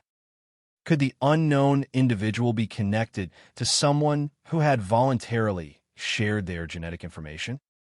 Even a distant cousin could provide the starting point for building family trees that eventually narrowed thousands of possibilities to a single person. The technique gained international prominence in 2018 when investigators in California identified the individual responsible for a series of murders and sexual assaults widely known as the Golden State Killer case. That investigation demonstrated that genealogy, historical records, and forensic genetics could work together in ways previously considered unimaginable. Law enforcement agencies around the world took notice. Canadian investigators followed these developments closely. The Jessup case appeared particularly well suited to such an approach. They possessed a reliable DNA profile, but lacked an identified suspect. If investigative genetic genealogy could be applied within Canadian legal and ethical frameworks, it might provide entirely new leads. The process, however, was far from simple. It required collaboration among forensic scientists, genealogists, and investigators. DNA extracted from crime scene evidence had to be suitable for advanced analysis. Genealogical research demanded painstaking examination of birth records, marriage certificates, census information, immigration records, obituaries, and historical family relationships, extending across multiple generations. The work resembled historical research as much as criminal investigation. Family trees expanded outward. Branches divided. Names repeated across generations. Marriages linked previously unrelated families. Each new connection required verification through documentary evidence rather than assumption. Investigators were not searching for certainty overnight. They were eliminating possibilities one family at a time. As genealogical analysis progressed, clusters of related individuals began emerging. None of them represented suspects by themselves. Instead, they served as signposts pointing toward ancestral connections shared with the unknown DNA profile recovered decades earlier. The challenge became determining where those family lines converged. Investigators compared ages, geographic histories, employment records, residential patterns, military service, travel histories. Every verified fact contributed to a narrowing field of candidates. Importantly, genealogy alone could never identify a criminal suspect. It generated investigative leads, not legal conclusions. Once genealogical research suggested a possible individual, investigators still required independent evidence capable of confirming or excluding that person. This distinction remained central to the integrity of the investigation. As work continued, attention gradually focused on a man whose life intersected with a broader geographic region connected to the case. His name had never dominated newspaper headlines during the original investigation. He had not become a center of public speculation. He had not stood trial. For decades, he remained largely absent from discussions surrounding Christine Jessup's murder. Investigators began examining his background carefully. They reviewed historical records documenting where he had lived and worked during the mid-1980s. They considered his movements, employment, and possible opportunities. They searched for any documented connection, placing him within the broader area at the relevant time. At each stage, investigators emphasized caution. The lessons learned from the wrongful conviction of Guy Paul Morin remained impossible to ignore. No assumptions. No prometer conclusions. Evidence first. Everything else second. One significant complication soon emerged. The individual attracting investigative attention was no longer alive. He had died years earlier. That reality fundamentally altered the investigation. There would be no interview, no interrogation, no search warrant executed against a living suspect. If investigators hoped to determine whether this individual was connected to the crime, they would have to rely almost entirely upon forensic evidence and documented historical records. Fortunately, another possibility existed. If biological samples from the deceased individual remained available through previous legal or medical processes, they could potentially be compared directly with the DNA profile recovered from Christine's case. Such comparisons require careful legal authorization and rigorous scientific procedures. Investigators recognize the importance of maintaining confidence in every step after the failures exposed by earlier phases of the investigation. Eventually, a comparison became possible. Forensic scientists conducted the analysis under modern laboratory standards unimaginable in 1984. Unlike earlier forensic methods based upon visual interpretation or subjective assessment, DNA comparison produced measurable statistical conclusions. The laboratory examined the genetic profile recovered from Christine's clothing alongside the available reference sample. Scientists followed established quality control procedures. Independent verification accompanied the analysis. The outcome would carry extraordinary significance. If the profiles differed, investigators would eliminate another lead and continue searching. If they matched, the investigation that had remained unresolved for more than 3 decades would enter an entirely new chapter. Outside the laboratory, almost no one knew what was unfolding. Christine's family continued living with uncertainty. The public remained largely unaware that one of Canada's most famous cold cases was approaching a potentially historic breakthrough. Investigators deliberately avoided public speculation. Experience had taught them the consequences of announcing conclusions before evidence justified them. Only when the scientific work reached its final stage would they be prepared to speak publicly. For those directly involved, the moment carried enormous weight. They understood that they were not merely testing a hypothesis. They were confronting decades of unanswered questions.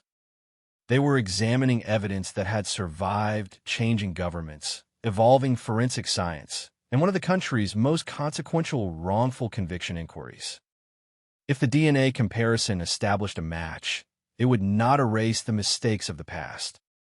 It would not lessen the grief experienced by Christine's family. It would not restore the years taken from Guy Paul Morin. But it could accomplish something investigators had pursued since 1984. It could identify, through modern scientific evidence, the individual responsible for leaving biological material connected to the crime. Whether that would ultimately answer every remaining question about Christine Jessup's murder remained uncertain. What it promised, however, was something the investigation had lacked for decades: a factual direction grounded not in inference, memory, or public pressure, but in the extraordinary precision of modern genetics. After years in which the case symbolized uncertainty and institutional failure, science was preparing to speak once more, this time with a level of confidence that investigators in 1984 could scarcely have imagined. More than 35 years had passed since Christine Jessup disappeared on her walk home from school.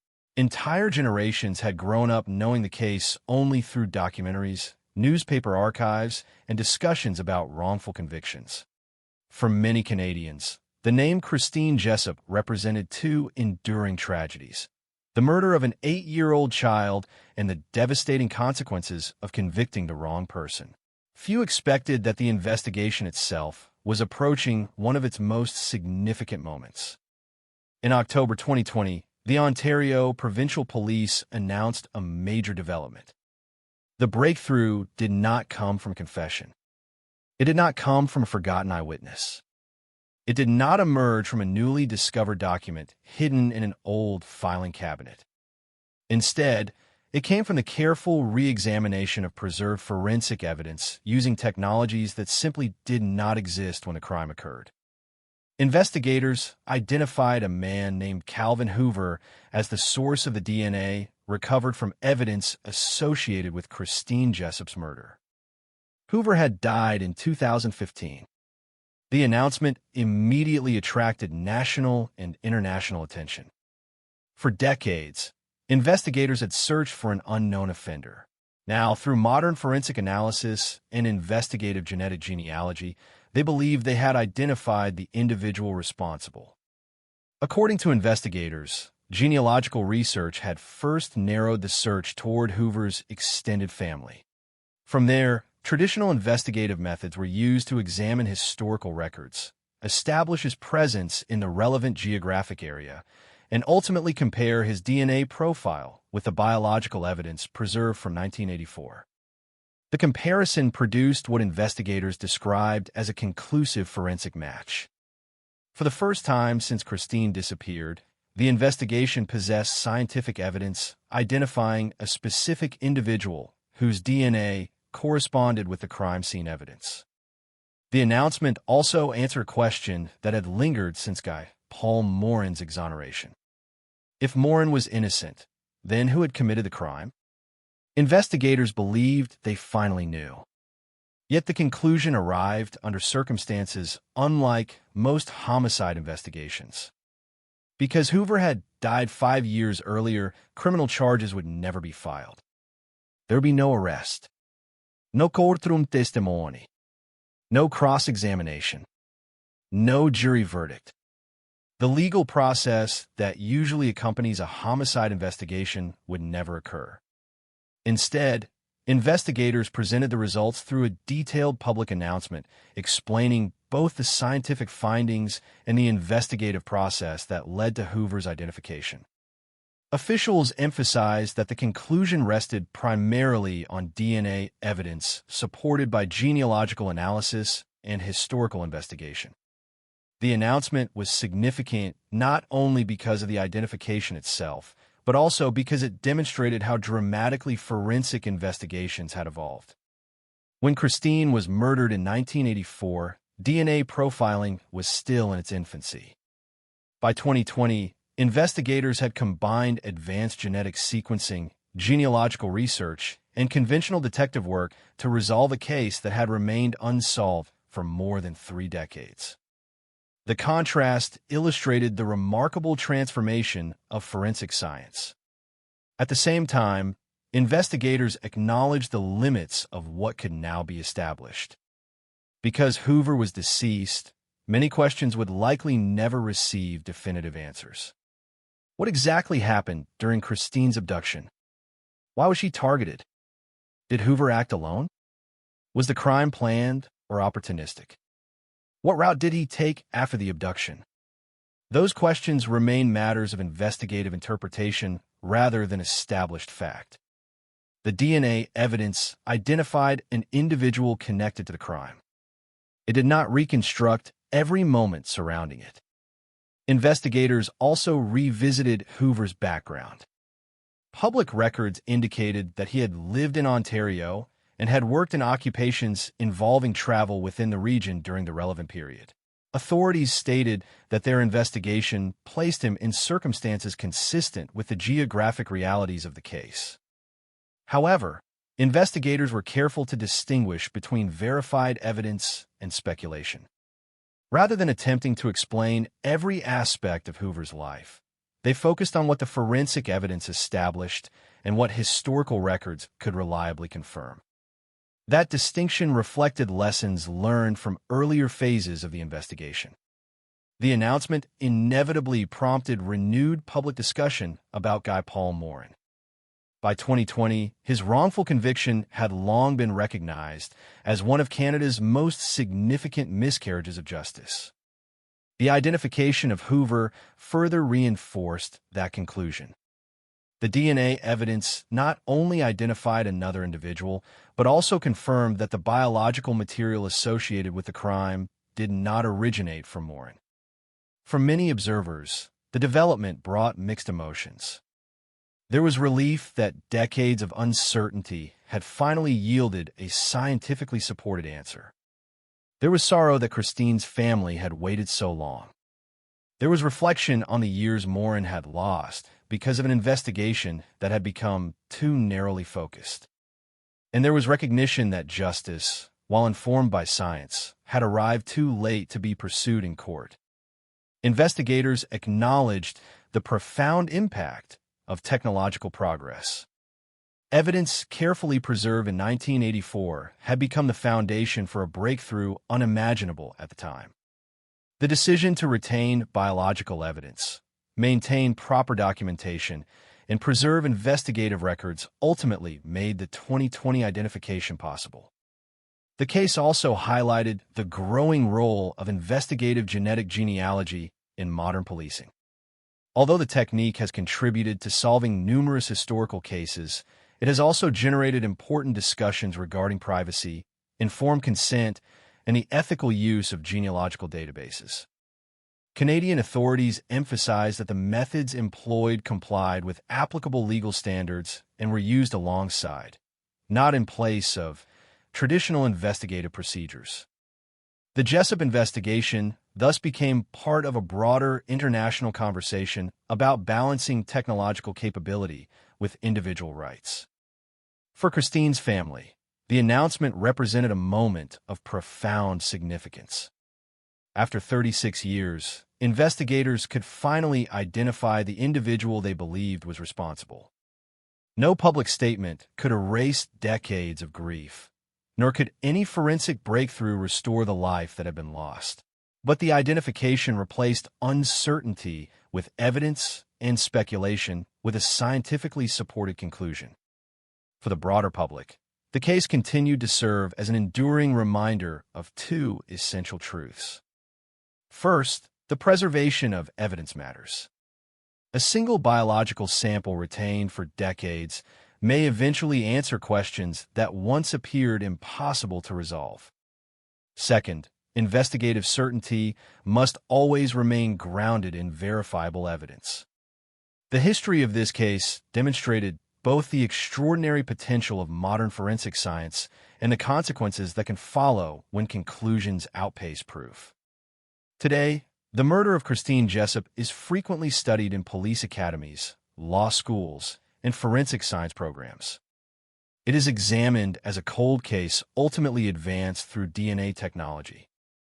It is also examined as a wrongful conviction that reshaped investigative practices across Canada. Few criminal investigations have influenced so many different aspects of the justice system. The story therefore extends beyond one tragic crime. It encompasses the evolution of forensic science, the refinement of investigative standards, the recognition of cognitive bias, the importance of preserving evidence, and the continuing responsibility of justice systems to remain open to new evidence, even when that evidence challenges conclusions once thought certain. In the end, the investigation reached a point that once seemed unattainable. Science identified the individual whose DNA was connected to the crime. History corrected a wrongful conviction. Yet the passage of time ensured that the final chapter would never unfold inside a courtroom. Instead, it unfolded through laboratory reports, investigative records, and the careful work of professionals determined to let evidence, not assumption, have the final word. Even after decades of uncertainty, that principle remained the investigation's most enduring legacy.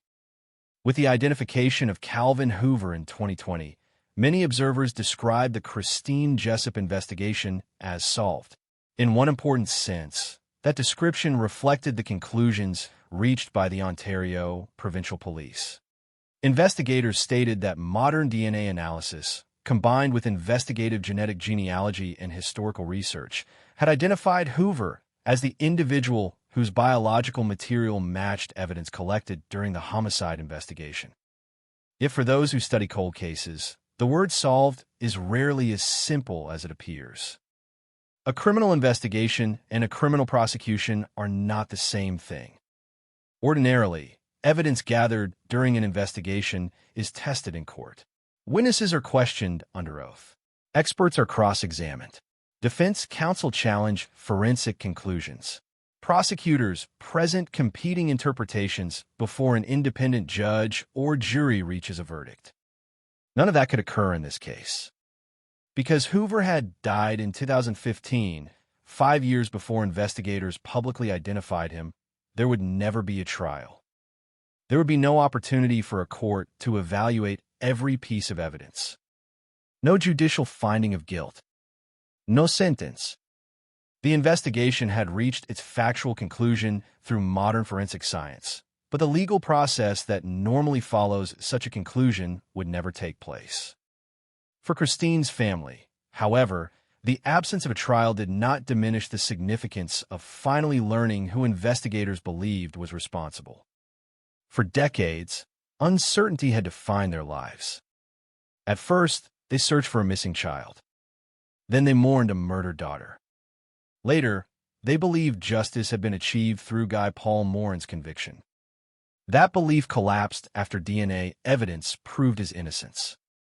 Only after 36 years did investigators announce a conclusion supported by modern forensic technology.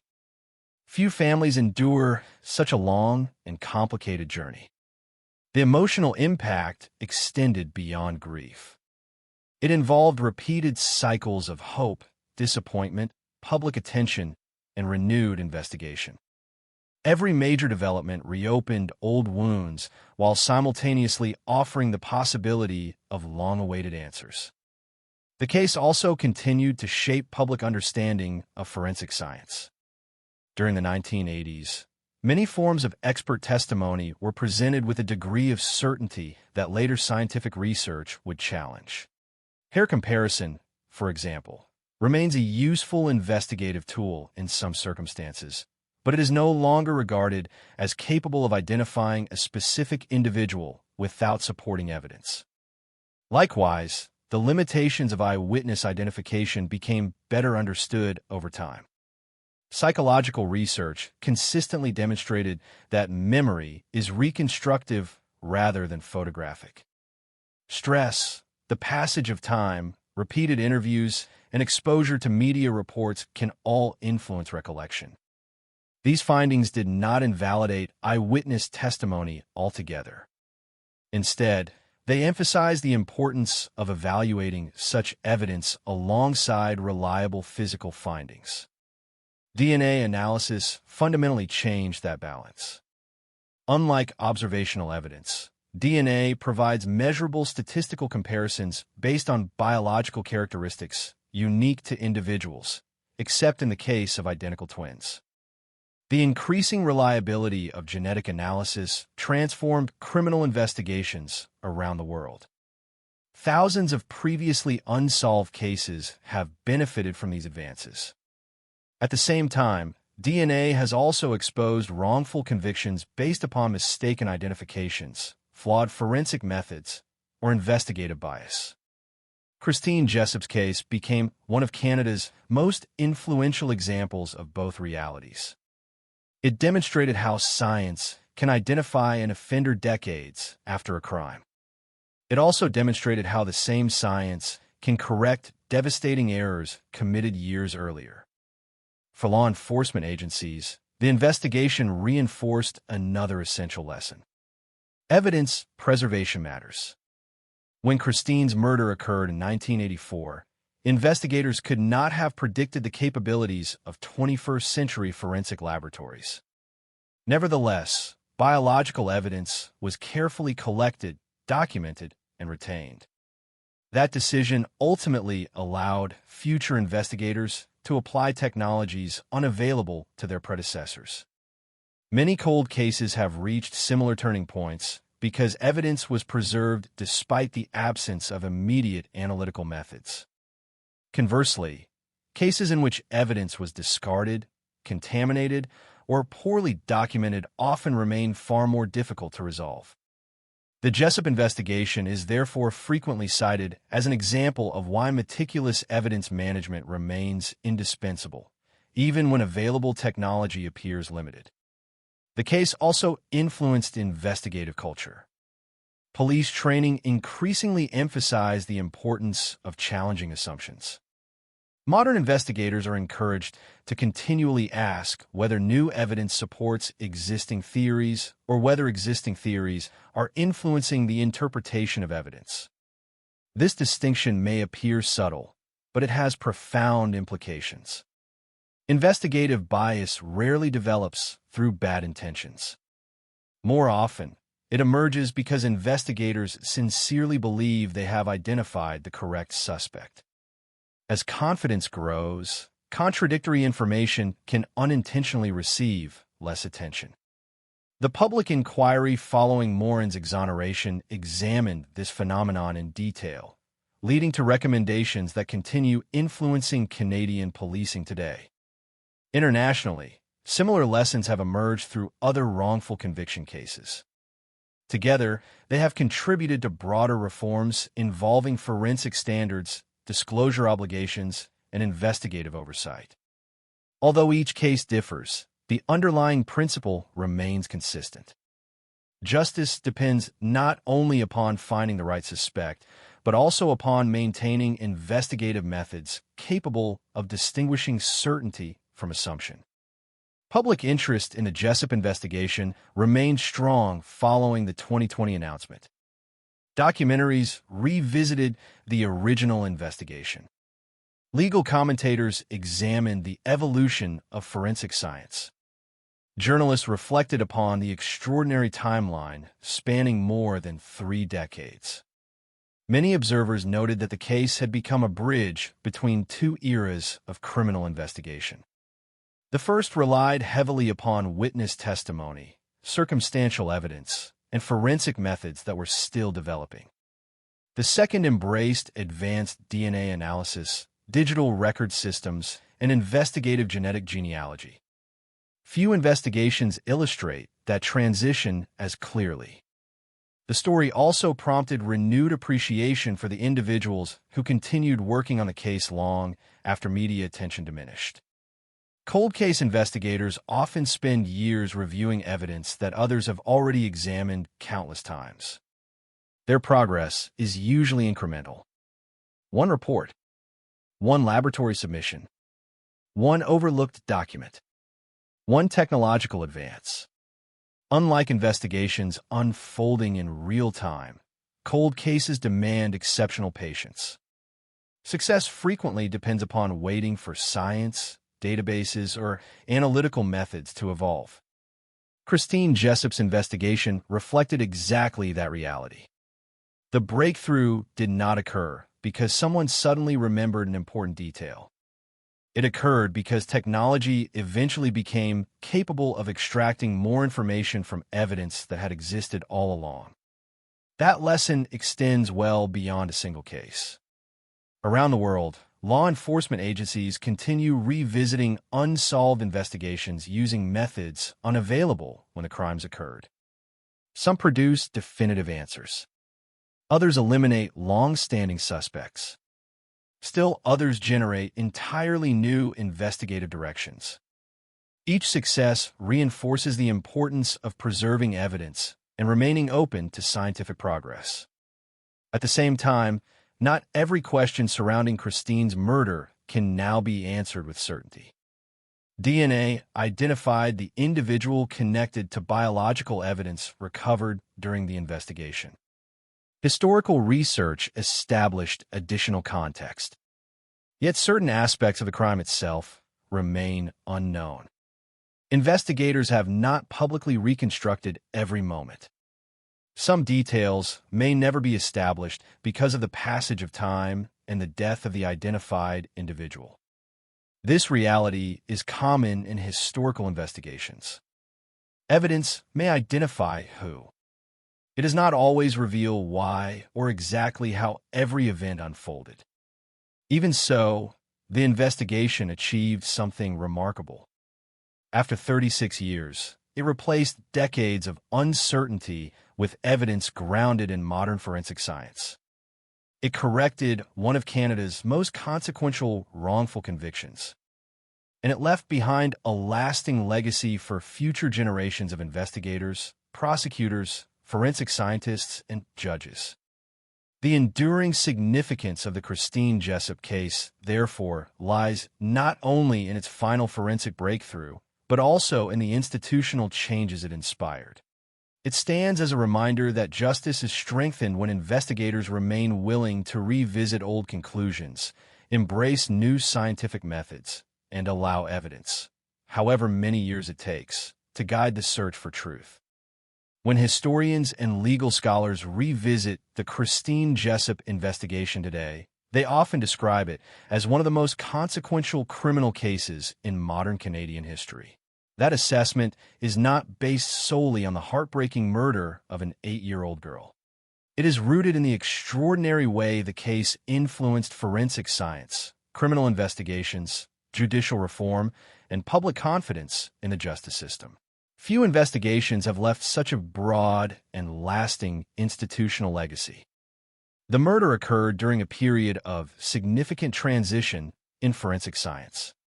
In 1984, criminal investigators relied primarily on witness statements, physical exhibits, fingerprints were available, blood typing, fiber analysis, and microscopic comparison techniques.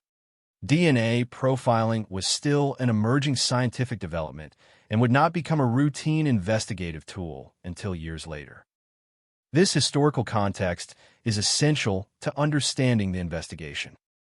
The detectives working in 1984 were operating with the best methods then available, but those methods had important limitations that became more apparent as science advanced. Some forensic disciplines relied heavily on expert interpretation rather than objective measurement. Others produced findings that could suggest consistency without identifying a single individual. As later reviews demonstrated, those limitations required greater caution than investigators and courts sometimes exercised during that era. The wrongful conviction of Guy Paul Morin became a defining example. Following his exoneration through DNA evidence, public confidence in several long-accepted investigative practices was challenged. The question was no longer simply whether mistakes had occurred in one case. The broader concern became whether similar problems might exist elsewhere. Governments, legal organizations, and police agencies examined the implications carefully. One significant outcome involved investigative training. Modern homicide investigators increasingly receive education on cognitive bias and decision-making. Rather than assuming that experience alone prevents error, training now emphasizes structured investigative processes designed to reduce the influence of preconceived conclusions. Investigators are encouraged to continually test competing hypotheses. They ask whether evidence supports multiple explanations. They actively seek information capable of disproving their current theories rather than merely confirming them. This approach reflects lessons learned from numerous wrongful conviction cases, including the Jessup investigation. Another important area of reform involved forensic science itself. Expert witnesses today generally present conclusions with greater attention to scientific limitations and statistical confidence. Rather than implying certainty where uncertainty exists, laboratories increasingly document the scope of their findings and the assumptions underlying their analyses. Independent accreditation, standardized procedures, and quality assurance measures have also become central components of modern forensic practice. These developments do not eliminate human error. They reduce its likelihood. The investigation further highlighted the value of preserving physical evidence for future examination. When detectives collected biological material in 1984, they could not know that decades later investigators would use advanced DNA sequencing and investigative genetic genealogy to identify an individual connected to the case. The evidence survived because established procedures required careful preservation. That seemingly routine decision ultimately transformed the investigation. Today, many law enforcement agencies retain biological evidence for extended periods precisely because future technologies may reveal information unavailable under current methods. Cold case units have similarly evolved. Historically, unsolved investigations often received fewer resources as years passed. Modern policing increasingly recognizes that unresolved homicides remain active responsibilities rather than closed chapters.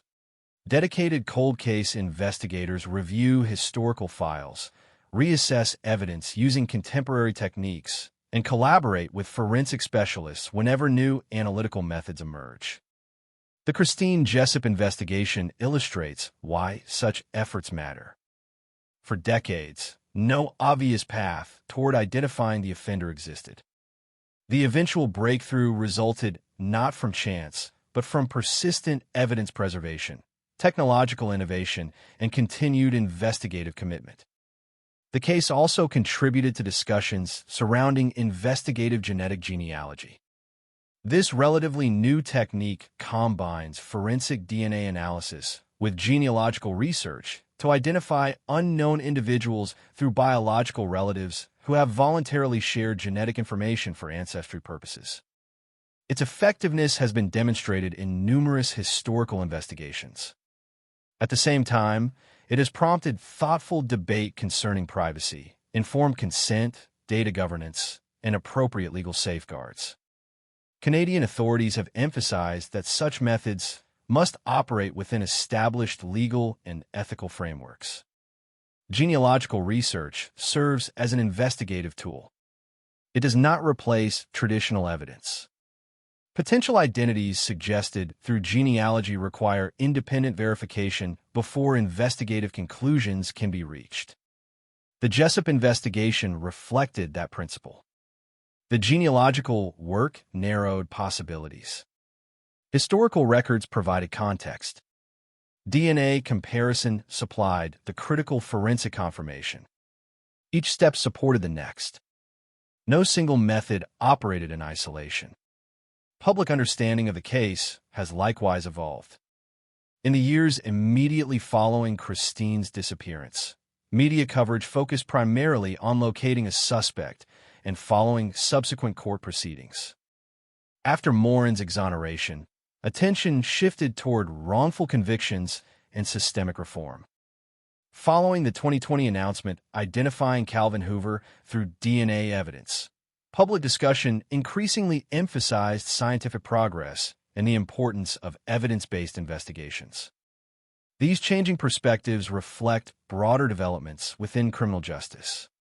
Society today generally recognizes that investigations can benefit from continual review as technology advances. A conclusion reached decades earlier need not remain permanent if reliable scientific evidence demonstrates otherwise. This willingness to revisit historical cases has resolved numerous investigations previously considered unsolvable. The Jessup case, therefore, occupies a unique position. It is simultaneously remembered as a tragic child homicide, a landmark wrongful conviction, and a milestone in the application of modern forensic genetics. Its influence extends beyond Canada. International conferences on forensic science, policing, and legal reform frequently reference lessons arising from cases in which DNA both identified offenders and exonerated innocent individuals. The investigation also serves an educational purpose. Students entering fields such as criminal law, forensic biology, psychology, and policing often study the case to understand the interaction between science, human judgment, and institutional decision-making. Rather than viewing investigations as static events, they learn to appreciate them as evolving processes shaped by available evidence, technological capability, and procedural safeguards. Perhaps the most enduring lesson concerns humility. Investigative confidence is valuable. Investigative certainty must be earned. Science advances. Methods improve. New evidence emerges. Responsible justice systems remain prepared to reconsider earlier conclusions whenever reliable information warrants doing so. That willingness does not weaken public confidence. It strengthens it. The Christine Jessup investigation demonstrates that acknowledging error can lead to meaningful institutional improvement. It also illustrates that preserving evidence, embracing scientific innovation, and maintaining procedural fairness are not competing objectives. They are complementary responsibilities. For Christine's family, however, the case remains deeply personal. Institutional reforms, technological breakthroughs, and academic discussions cannot erase the loss experienced in 1984. Every public milestone, from the original investigation to the wrongful conviction inquiry and the eventual DNA identification, has unfolded against the background of a life permanently interrupted.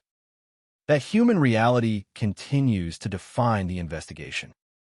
Behind every legal precedent and every scientific advancement stands the memory of an 8-year-old girl whose death changed countless lives.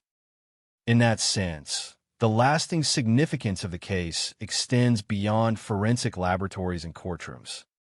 It reminds investigators, lawyers, judges, and scientists that every decision made during a criminal investigation carries profound consequences for victims, families, suspects, and society alike. The pursuit of justice, therefore, demands not only determination, but also patience, objectivity, and an enduring commitment to evidence. Those principles, refined through decades of reflection on the Christine Jessup investigation, continue to guide cold case investigations across Canada and beyond, ensuring that future generations inherit a justice system strengthened by the lessons of one of its most important and carefully studied cases. Long after the headlines faded, the Christine Jessup investigation continued to occupy a unique place in the history of Canadian criminal justice. Most homicide cases are remembered for the crime itself or for the trial that follows. This case is remembered for something far more complex. It became a chronology of how an investigation can evolve over decades, shaped by scientific progress, legal review, institutional reform, and an enduring commitment to revisit evidence when new methods become available. One reason the investigation continues to be studied is that it demonstrates how criminal cases are rarely static. A homicide investigation does not necessarily end with an arrest, a conviction, or even an acquittal.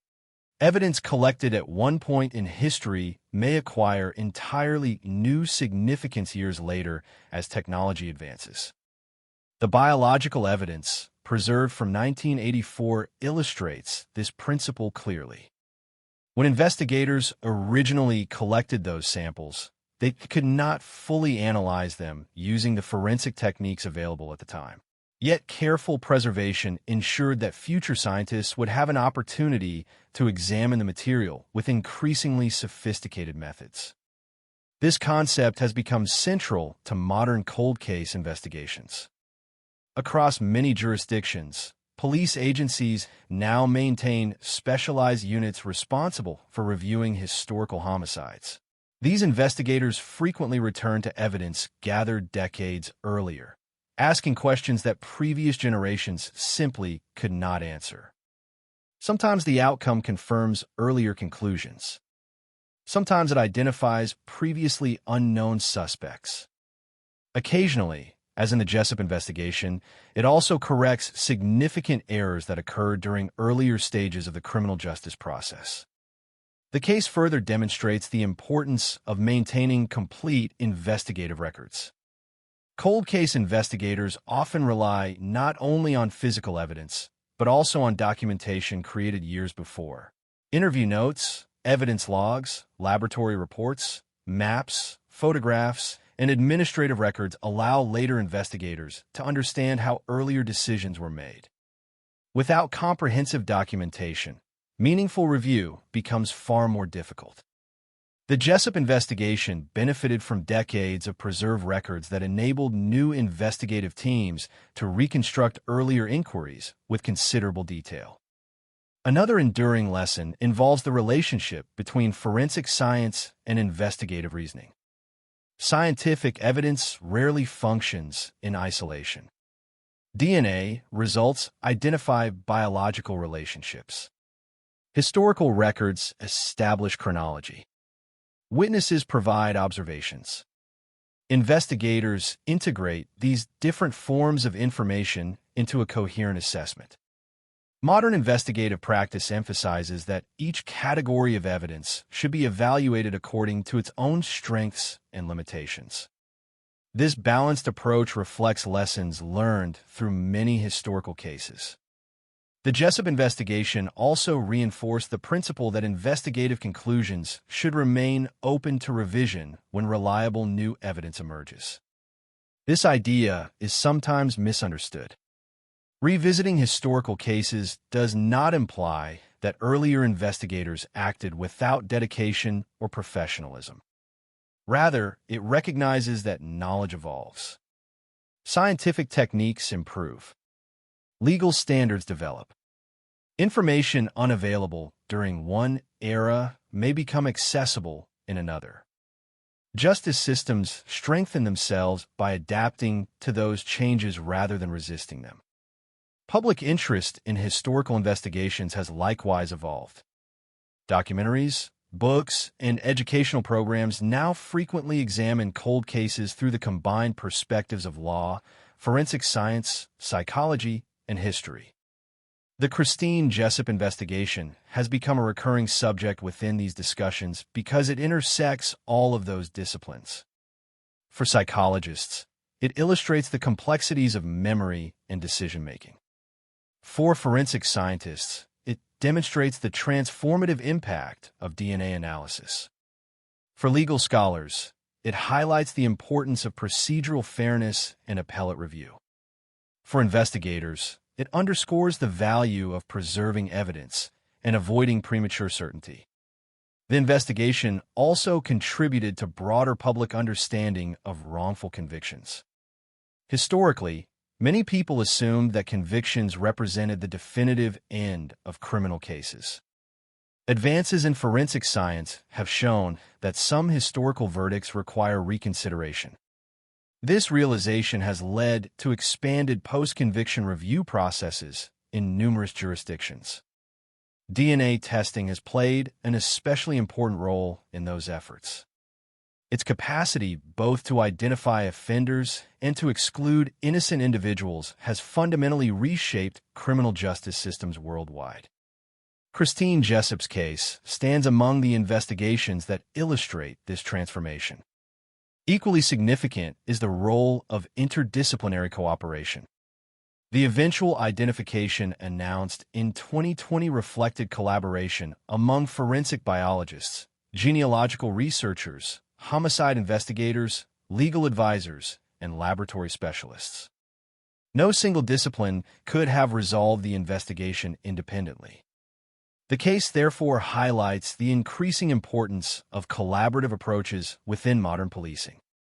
As technology continues to evolve, such cooperation is likely to become even more essential.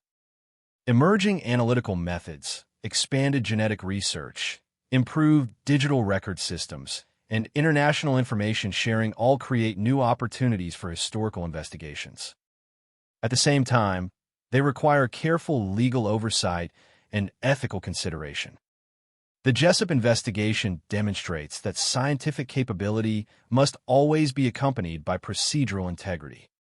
Reliable evidence depends not only upon technological sophistication, but also upon transparent methods and appropriate safeguards. Educational institutions frequently incorporate the case into professional training for precisely this reason. Students examining criminal investigations are encouraged to distinguish clearly between established facts, investigative hypotheses, and later scientific findings. This distinction promotes analytical discipline while reducing the influence of hindsight. Knowing the eventual outcome can create the illusion that earlier decisions were obvious. Historical analysis reminds us that investigators worked within the scientific and legal frameworks available at the time. Understanding those limitations provides important context without diminishing the significance of later reforms. For Christine's family, the passage of decades transformed public history into personal endurance. Their experience reflects a reality shared by many families affected by unresolved violent crime. Investigations may evolve. Legal processes may conclude. Scientific breakthroughs may occur. Yet the absence created by the loss of a loved one remains constant. Institutional progress, while meaningful, cannot replace what has been taken away. This human dimension remains central to understanding the significance of the case. The reforms inspired by the investigation serve an important purpose precisely because they seek to reduce the likelihood of similar experiences for future families. Today, the Christine Jessup investigation is remembered not only because it was ultimately advanced through modern DNA analysis, but also because it reshaped professional thinking about criminal investigations. Its legacy extends into police academies, forensic laboratories, courtrooms, universities, and public policy discussions. It continues to influence how evidence is preserved, how investigative decisions are reviewed, and how emerging technologies are incorporated into the pursuit of justice. Perhaps the most enduring lesson is also the simplest. Evidence deserves patience. scientific conclusions deserve careful evaluation. Investigative theories should remain responsive to reliable new information. These principles require time, discipline, and humility. The history of the Jessup investigation demonstrates that justice is not always immediate, but thoughtful institutions remain capable of learning from past experience and applying those lessons to future investigations.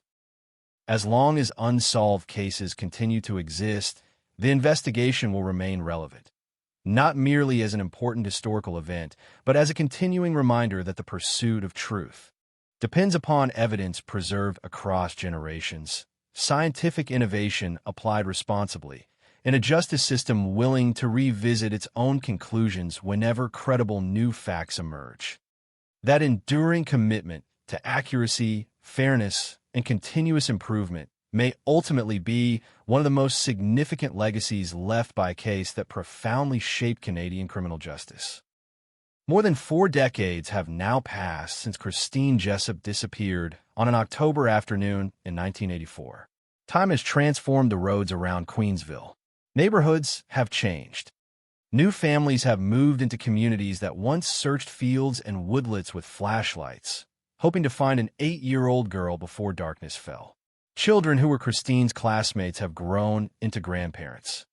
Many of the detectives who worked the original investigation have retired. Some are no longer alive. Yet the case continues to occupy a lasting place in Canada's legal and investigative history because it demonstrates how the pursuit of truth can extend across generations. Historical criminal investigations often become reflections of the eras in which they unfolded. The early stages of the Jessup investigation reflected the investigative practices, forensic capabilities, and legal standards of the mid-1980s. The later stages reflected a different era entirely. By 2020, forensic genetics, digital record management, advanced laboratory techniques, and investigative genetic genealogy had fundamentally changed what investigators could accomplish. The contrast between those two periods offers a valuable perspective on the evolution of criminal justice. Few cases illustrate that transformation more clearly. One of the most important aspects of the investigation is the way it demonstrates continuity. Although scientific methods changed dramatically, one principle remained constant throughout the decades: evidence retained its value. Every carefully preserved exhibit represented a potential source of future information. The biological material collected in 1984 ultimately became the key to developments announced 36 years later. This lesson continues to influence evidence preservation policies in many jurisdictions. Investigators cannot predict which technologies will exist 20 or 30 years into the future. Consequently, maintaining evidence according to rigorous standards remains one of the most important responsibilities in major criminal investigations. The case also illustrates the relationship between science and institutional accountability. Forensic techniques are not static. Methods considered state-of-the-art during one generation may later be supplemented, or, in some circumstances, replaced by more reliable approaches. Responsible justice systems recognize this reality. Rather than treating scientific conclusions as permanently fixed, they remain open to reassessment when validated advances become available. This willingness to reevaluate evidence strengthens public confidence by demonstrating that accuracy takes precedence over preserving earlier assumptions. The wrongful conviction of Guy Paul Morin remains a central component of that discussion. His exoneration prompted extensive review of investigative procedures, expert testimony, disclosure practices, and decision-making processes. Those reviews produced recommendations that continue influencing Canadian policing and criminal procedure. Many of those reforms emphasize transparency. Investigative decisions should be documented. Alternative explanations should be considered. Expert conclusions should accurately reflect scientific limitations. Disclosure obligations should be fulfilled comprehensively. Together, These principles seek to reduce the risk of future miscarriages of justice. Another enduring contribution of the case involves public understanding of forensic science. Popular culture sometimes portrays forensic evidence as producing immediate and unquestionable answers. Real investigations are often more complex. Evidence must be collected correctly. Laboratories must apply validated methods. Results require careful interpretation.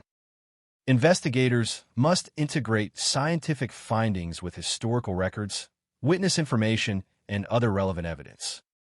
The Jessup investigation demonstrates both the extraordinary power of DNA analysis and the importance of applying that power within disciplined investigative frameworks. The case also encourages thoughtful discussion about investigative persistence. Cold case investigations require exceptional patience. Months may pass without meaningful developments. Years may separate significant advances. Investigators often continue reviewing historical evidence despite knowing that success cannot be guaranteed. Such work rarely attracts continuous public attention, yet it remains an essential component of modern law enforcement. The eventual progress in the Jessup investigation reflects decades of sustained commitment rather than a single dramatic breakthrough.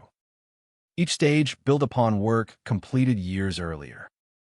Evidence collection enabled laboratory analysis. Laboratory analysis supported genealogical research. Genealogical research guided traditional investigation. Traditional investigation ultimately contributed to the conclusions publicly announced in 2020. This cumulative process illustrates how complex criminal investigations often evolve. The investigation also serves as a reminder that criminal justice involves multiple objectives. Identifying an offender represents one goal. Ensuring fairness throughout the investigative and legal process represents another. These objectives are complementary rather than competing. The history of the Jessup investigation demonstrates that lasting confidence in investigative outcomes depends upon both. For students entering professions related to criminal justice, the case provides valuable practical lessons. For investigators, it emphasizes the importance of avoiding confirmation bias. For forensic scientists, it highlights the responsibility to communicate conclusions accurately and within the limits of validated methodology. For prosecutors, it underscores the significance of disclosure and objective evaluation. For defense counsel, it illustrates the essential role of testing evidence through adversarial proceedings. For judges, it demonstrates the importance of carefully assessing scientific testimony as forensic disciplines continue evolving. Collectively, these perspectives contribute to stronger institutions. The case likewise remains relevant internationally. Many jurisdictions have experienced similar developments involving historical investigations resolved through advances in DNA analysis. At the same time, legal systems around the world continue examining how best to incorporate investigative genetic genealogy while respecting privacy rights, legal safeguards, and ethical responsibilities. The Jessup investigation contributes meaningfully to those ongoing discussions. It demonstrates that technological innovation can produce significant investigative progress when accompanied by careful oversight and established procedural standards. Looking back across 4 decades, the investigation presents a remarkable chronology. A child disappeared. A nationwide search followed. A homicide investigation began. An innocent man was prosecuted and later exonerated through DNA evidence. A public inquiry reshaped investigative practice. Advances in forensic genetics eventually identified another individual connected to the biological evidence. Each stage influenced the next. Together, they created one of the most extensively studied criminal investigations in Canadian history. For Christine's family, however, The chronology is measured less by institutional milestones than by personal memory. Every anniversary marks another year without the daughter, sister, and family member whose life ended far too soon. No forensic development, however significant, can alter that reality. Yet the commitment shown by generations of investigators to continue pursuing reliable answers reflects an important societal principle. Violent crimes should not be forgotten simply because time has passed. The legacy of the investigation, therefore, extends beyond legal reform or scientific achievement. It reflects a broader commitment to continuous learning. Justice systems improve by examining both their successes and their failures. Scientific disciplines advance through ongoing research and critical evaluation. Investigative methods become stronger when informed by historical experience. The Christine Jessup investigation embodies all of these themes. Its history reminds us that truth sometimes emerges gradually, requiring persistence, humility, and openness to new evidence. Even after decades, carefully preserved facts may speak with greater clarity than assumptions formed in the immediate aftermath of a crime. That enduring lesson continues to influence cold case investigations across Canada and beyond, ensuring that future investigators inherit not only improved technology, but also a deeper appreciation for the discipline, patience, and objectivity required in the continuing pursuit of justice. Some criminal investigations conclude with a courtroom verdict. Others conclude with a confession. The investigation into Christine Jessup's murder reached a different kind of ending, one shaped by science, history, and the passage of time.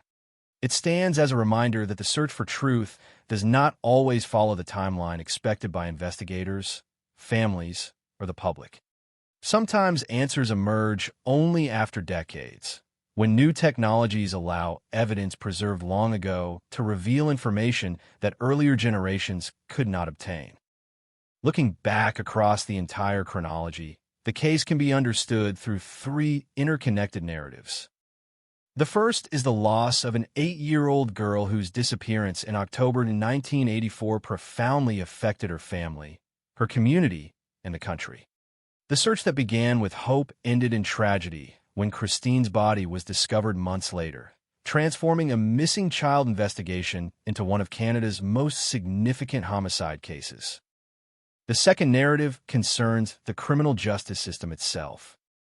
The investigation led to the prosecution and conviction of Guy Paul Morin, a conviction later overturned after DNA evidence established that he was not the source of biological material connected to the crime. His exoneration prompted extensive public inquiry, institutional reflection, and reforms that continue influencing Canadian investigative practice. The third narrative reflects the evolution of forensic science. Advances in DNA analysis and investigative genetic genealogy eventually enabled investigators to identify Calvin Hoover as the individual whose DNA matched evidence associated with the homicide investigation. Because Hoover had died years earlier, the investigation could not proceed through the ordinary process of criminal prosecution. Nevertheless, the identification represented a major investigative development achieved through modern forensic methods unavailable at the time of the crime. Together, these three narratives explain why the case continues to receive attention from investigators, legal scholars, forensic scientists, historians, and educators. It is remembered not only because of the crime itself, but because it illustrates how criminal investigations evolve over time. Science advances. Legal standards develop. Investigative methods improve. Institutions learn from experience. The history of the Jessup investigation reflects each of these processes. One of the case's most enduring contributions involves evidence preservation. When investigators collected biological material in 1984, they could not foresee the capabilities of future forensic laboratories. Yet the decision to preserve that evidence according to professional standards ultimately made later scientific analysis possible. Today, This lesson remains central to major crime investigations. Evidence collected in the present may acquire entirely new significance as analytical methods continue developing. Cold case investigators understand this principle particularly well. They routinely examine historical evidence with technologies unavailable during the original investigations, recognizing that unanswered questions today may become answerable tomorrow. The investigation also demonstrates the importance of maintaining investigative objectivity. The public inquiry following Morin's exoneration examined how cognitive bias and investigative focus can influence decision-making. These findings contributed to reforms emphasizing documentation, critical evaluation of competing hypotheses, and careful interpretation of forensic evidence. Such reforms continue shaping investigative training across Canada. Rather than assuming that experience alone prevents error, modern policing increasingly incorporates structured decision-making processes designed to reduce the influence of unconscious bias. Forensic science has likewise evolved. DNA analysis now occupies a central role in many criminal investigations because of its capacity to identify or exclude individuals with a high degree of reliability when suitable biological material is available. At the same time, the case reminds us that scientific evidence should be understood within its proper context. No single technique answers every investigative question. Reliable conclusions emerge through the careful integration of physical evidence, historical documentation, witness information, and validated analytical methods. The Jessup investigation exemplifies this multidisciplinary approach. Public understanding of criminal investigations has also changed over the decades. Greater awareness now exists regarding wrongful convictions, the limitations of certain historical forensic methods, and the value of post-conviction review. Advances in DNA technology have contributed significantly to that awareness by demonstrating both the ability to identify offenders and the capacity to correct earlier investigative errors. The Jessup investigation occupies an important place within that broader history. Educational institutions continue studying the case because it offers lessons extending far beyond a single homicide. Law students examine appellate review and wrongful conviction. Forensic science students analyze the evolution of DNA technology. Police recruits learn about evidence preservation, investigative reasoning, and cognitive bias. Psychology students explore eyewitness memory and decision-making. Historians examine changing public attitudes toward criminal justice. Each discipline finds valuable insight within the investigation. Internationally, the case contributes to ongoing discussions regarding investigative genetic genealogy. As more jurisdictions consider the responsible use of genealogical research in criminal investigations, the Jessup case provides an example of how emerging technologies can assist long-standing investigations while operating within legal and ethical frameworks. These discussions continue evolving alongside scientific progress. The balance between technological capability, privacy protections, and procedural fairness remains an important area of public policy. Throughout every stage of the investigation, one reality remained constant. Christine Jessup was an 8-year-old child whose life ended far too soon. Behind every legal proceeding, laboratory report, and institutional reform stands the memory of that loss. The significance of the case ultimately derives from its human dimension. Families affected by violent crime seek truthful answers. Communities seek confidence that justice systems will investigate thoroughly and fairly. Investigators seek reliable evidence capable of withstanding careful scrutiny. The Jessup investigation reflects each of these aspirations. Its history demonstrates that justice is often a continuing process rather than a single event. Investigations may continue long after public attention fades. Scientific advances may alter earlier conclusions. Institutions may strengthen through honest examination of past mistakes. These developments require patience, professionalism, and a willingness to follow evidence wherever it leads. More than 40 years after Christine disappeared, the investigation remains one of Canada's most carefully studied criminal cases. Its influence can be seen in modern evidence preservation practices, forensic science, investigative training, and legal reform. Future generations of investigators will likely continue examining the case, not because every historical question has been answered, but because it offers enduring guidance about the responsibilities accompanying the pursuit of justice. In the end, perhaps the most important lesson is also the most enduring. Evidence does not lose its value simply because time passes. Truth may remain hidden for years, even decades, but careful investigation, scientific progress, and institutional commitment can gradually bring greater clarity to events once thought beyond understanding. The story of Christine Jessup is therefore remembered not only as a tragic homicide, but as a case that transformed Canadian criminal justice by demonstrating the necessity of preserving evidence, questioning assumptions, embracing scientific innovation, and remaining willing to revisit conclusions whenever reliable new facts emerge. That legacy extends beyond one investigation.